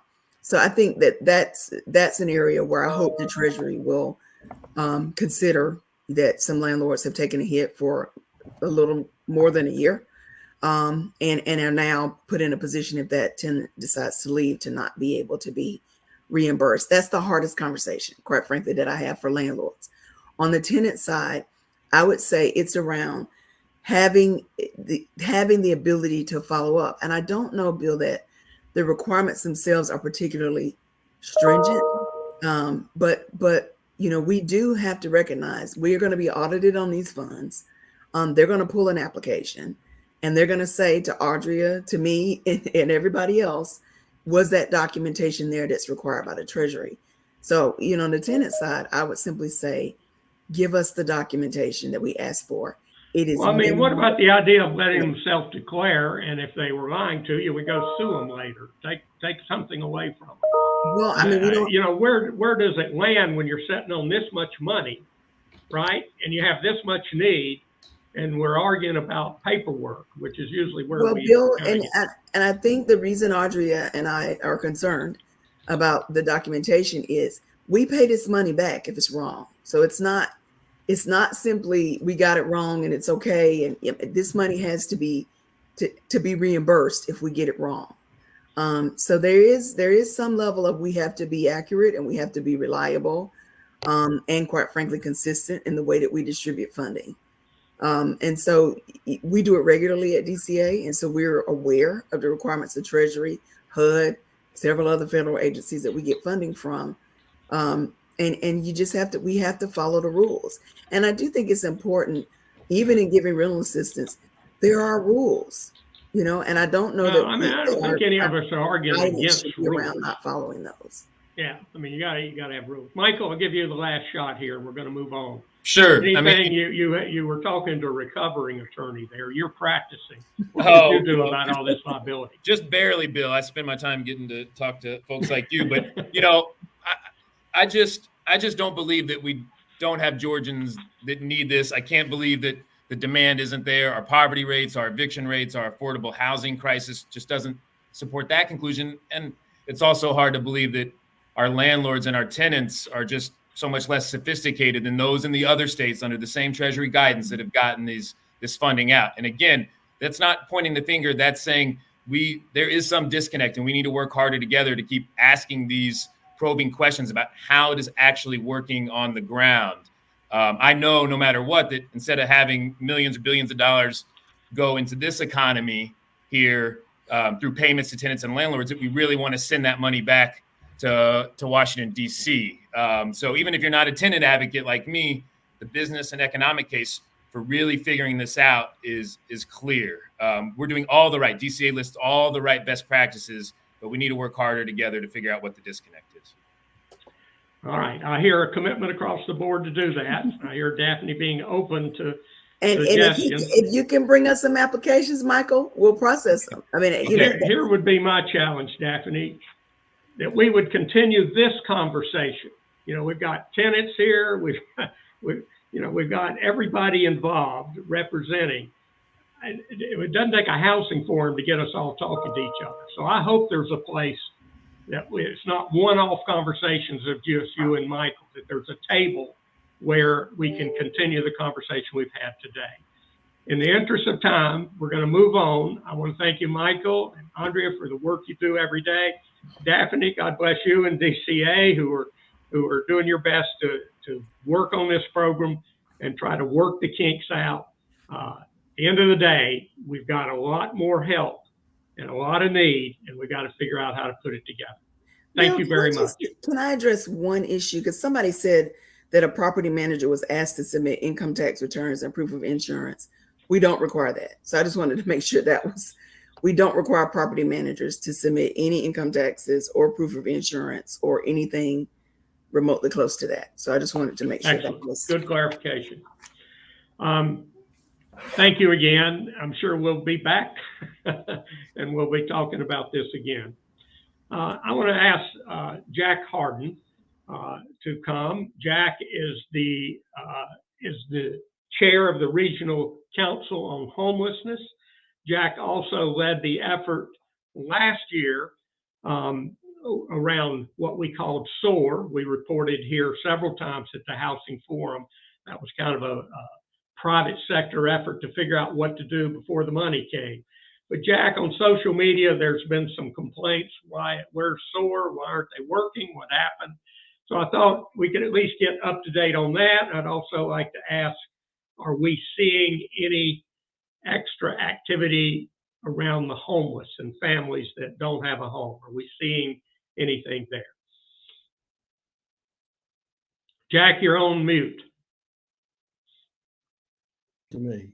Okay, thank you, Bill, for having me on this forum. And with respect to the question of SOAR, just very quickly, SOAR came together in the summer of 2020 when we were facing expirations of moratoria and huge eviction fears.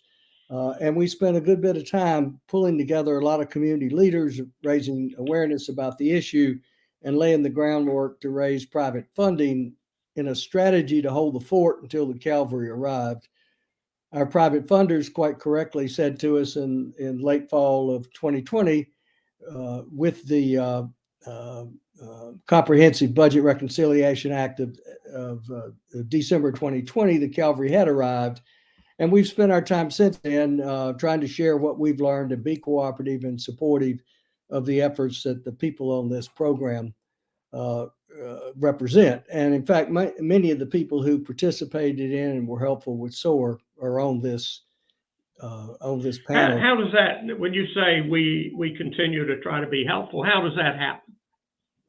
Well, we spend a lot of time bridging concerns that come to our attention and sharing that with the implementing agencies, and just basically public information is all we're working on and achieving at this point. I will say this, that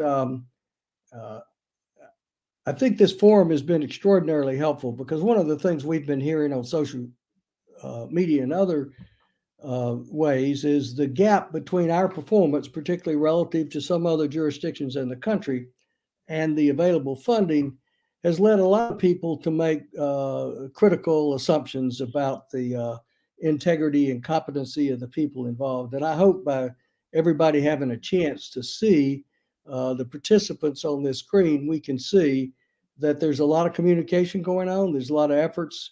There have been continuous improvements in the programs as we go forward. We've identified a number of issues, which I'm happy to chat about, but in the interest of time, let me answer your question about, have we seen an increase in homelessness?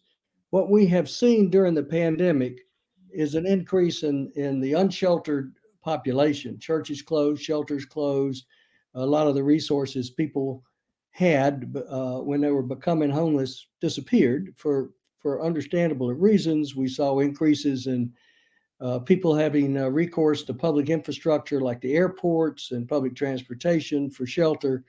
But we have not seen a direct link between the eviction crisis and increases in homelessness, and our sheltered population has continued to go down. So I think people make the assumption if you get evicted, you become homeless.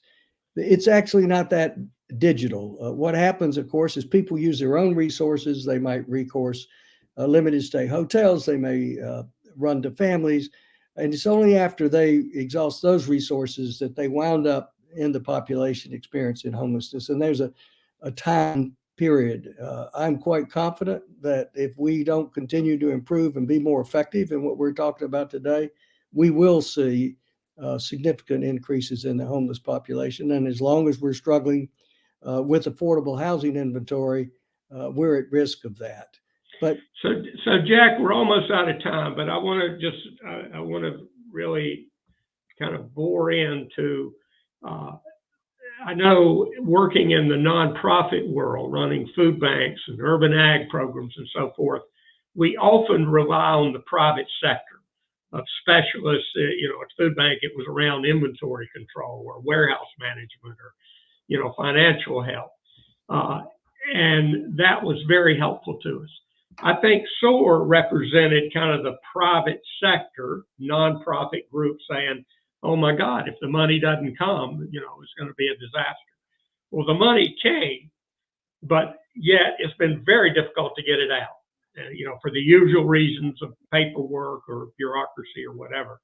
But certainly everybody's making an effort. People are communicating. My question is, how do we being the public sector, that's us too, how can it access best practices, quicker turnarounds, quicker pivots the best ideas around innovation?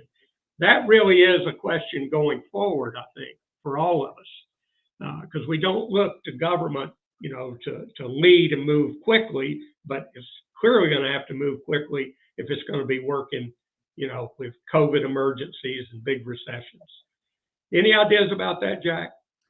Well, several things I heard today do suggest ways in which the private sector can be more helpful.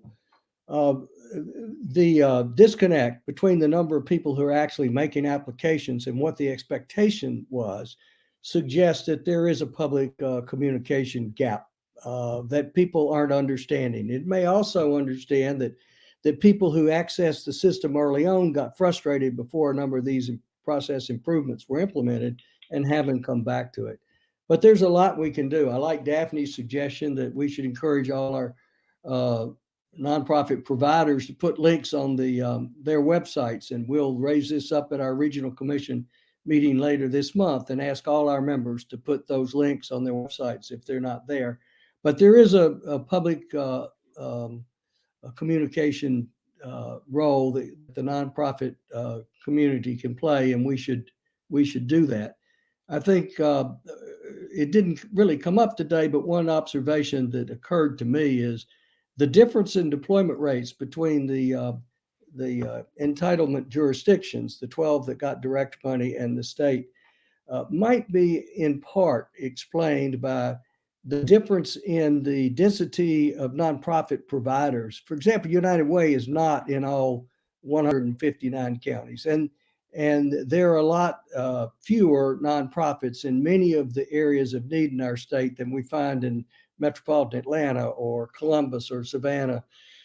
So couple that with the fact that you really need boots on the ground. You need conversation with the tenants and the landlords. And that's a role that nonprofit providers can play. Now, I will say to Daphne, I don't think $200 an application has thus far inspired a lot of people to get into the process that aren't in it. And we need to think about ways of improving that.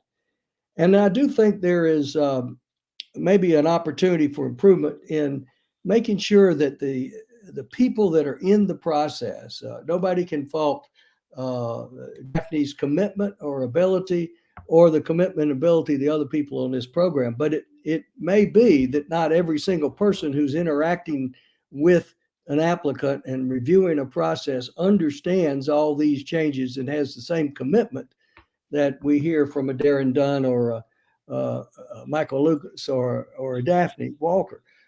So there is a need to distribute an understanding of the process. It's actually been simplified considerably from the original implication.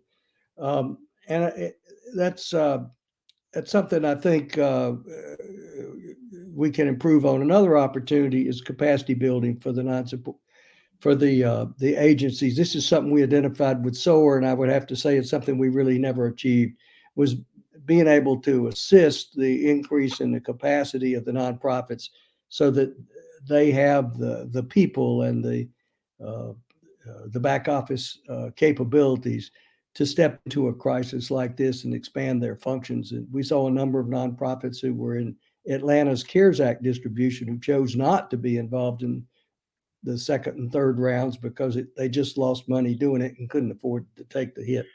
Well, see, the lesson to me, Jack, is never ask a guy with 100 ideas a question and only give him 2 minutes to answer. Sorry. But if I'm hearing you correctly, there are still opportunities where the private sector, maybe Daphne and the group needs to right size the payment. They need to figure out how we can help with communication, how we can continue to get our best practice ideas in. Thank you. I really try to honor the time that we've contracted with folks, so it's getting that time. Daphne, I'm not going to bring you back on, but you shared that GRA's information went out in the Georgia Power bills this month. So going out to everybody who gets the Georgia Power bill, and I think we need to think power bills, gas bills, any other way to communicate with folks. Jack, thank you so much for your continued leadership. Let me just wrap things up in the interest of time. There's many thank yous.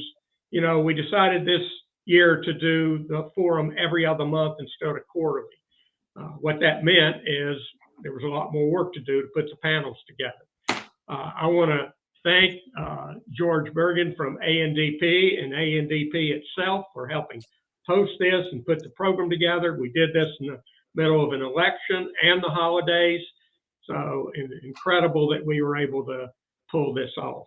I want to thank the planning committee, and I want to really encourage folks that are kind of throwing ideas in social media. You can just pick up the phone and call us. We're all volunteers. Nobody's getting paid. We don't have a budget. There's no agenda here except to have a table where we can talk to each other. So we want to encourage that kind of communication. Mm-hmm. We're in a new time of leadership in the city, and certainly across the region. We have a new mayor, a new city council. Half the council people are new. And we have people that have committed themselves to affordable housing. George put together some quotes from the housing forum we did a couple of months ago with the mayoral candidates. Go back and listen to what Mayor-elect Andre Dickens said he would do, because we're certainly going to hold him accountable there. There's new variants, and I think this is going to go on for a while. So, state government, federal government, local government may be working in this way of having to set up programs quickly and figure them out and figuring out how to do partnerships. So it's a new day in that way. We really are working on building trust, clarifying roles, being open to input and recommendations, and being accountable to each other. And that accountability really comes with a willingness, of people to be accountable, or we're going to hold you accountable, willing or not.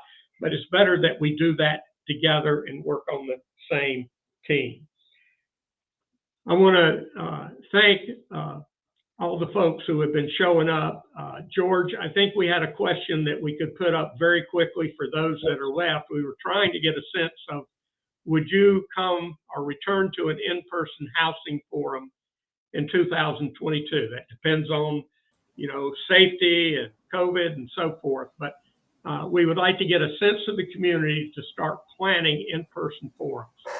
Say it's a lot of work to put it online. Bill, I'd love to get back together. Bill, if folks would go to menti.com on your computers or your devices right now, we appreciate you taking the time to do this. This helps us in our planning. Go to menti.com, ENTI.com, and enter the code you see on the screen, 7816-9865, and let us know how you're feeling about a return to in-person housing forum. Bill, I think we've said that even in the time that we do return in person, we're likely to continue broadcasting electronically as well on these channels for those who just enjoy the convenience of that versus being in person. All right, so we're going to ask what color your pajamas are if you like to stay at home for this forum. All right, so we're getting a sense that if it's safe, many of you would come back. I think the key is that we would run it both ways and be able to send this information in real time.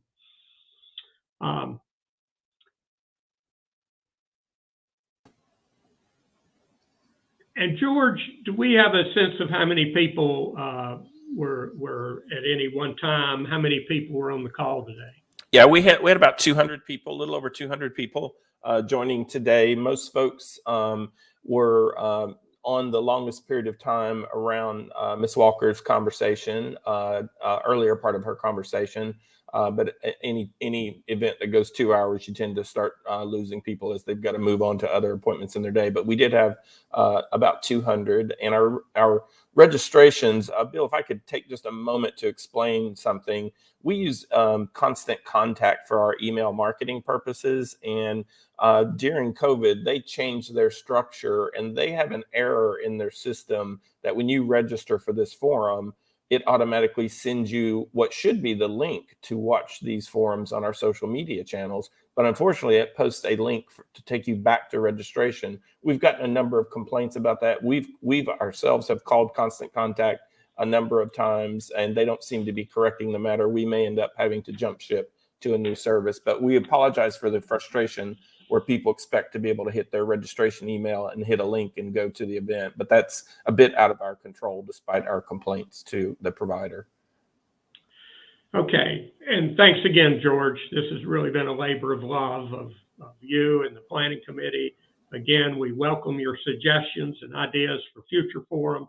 I want to thank the people that participated today. Amazing that we could hear from 7 or 8 people and try to get this much clarified. We look forward to seeing you in the new year, and we hope that we can be together in person. I'll miss everyone. All right. Happy holidays to everybody, and we'll see you soon. Thank you.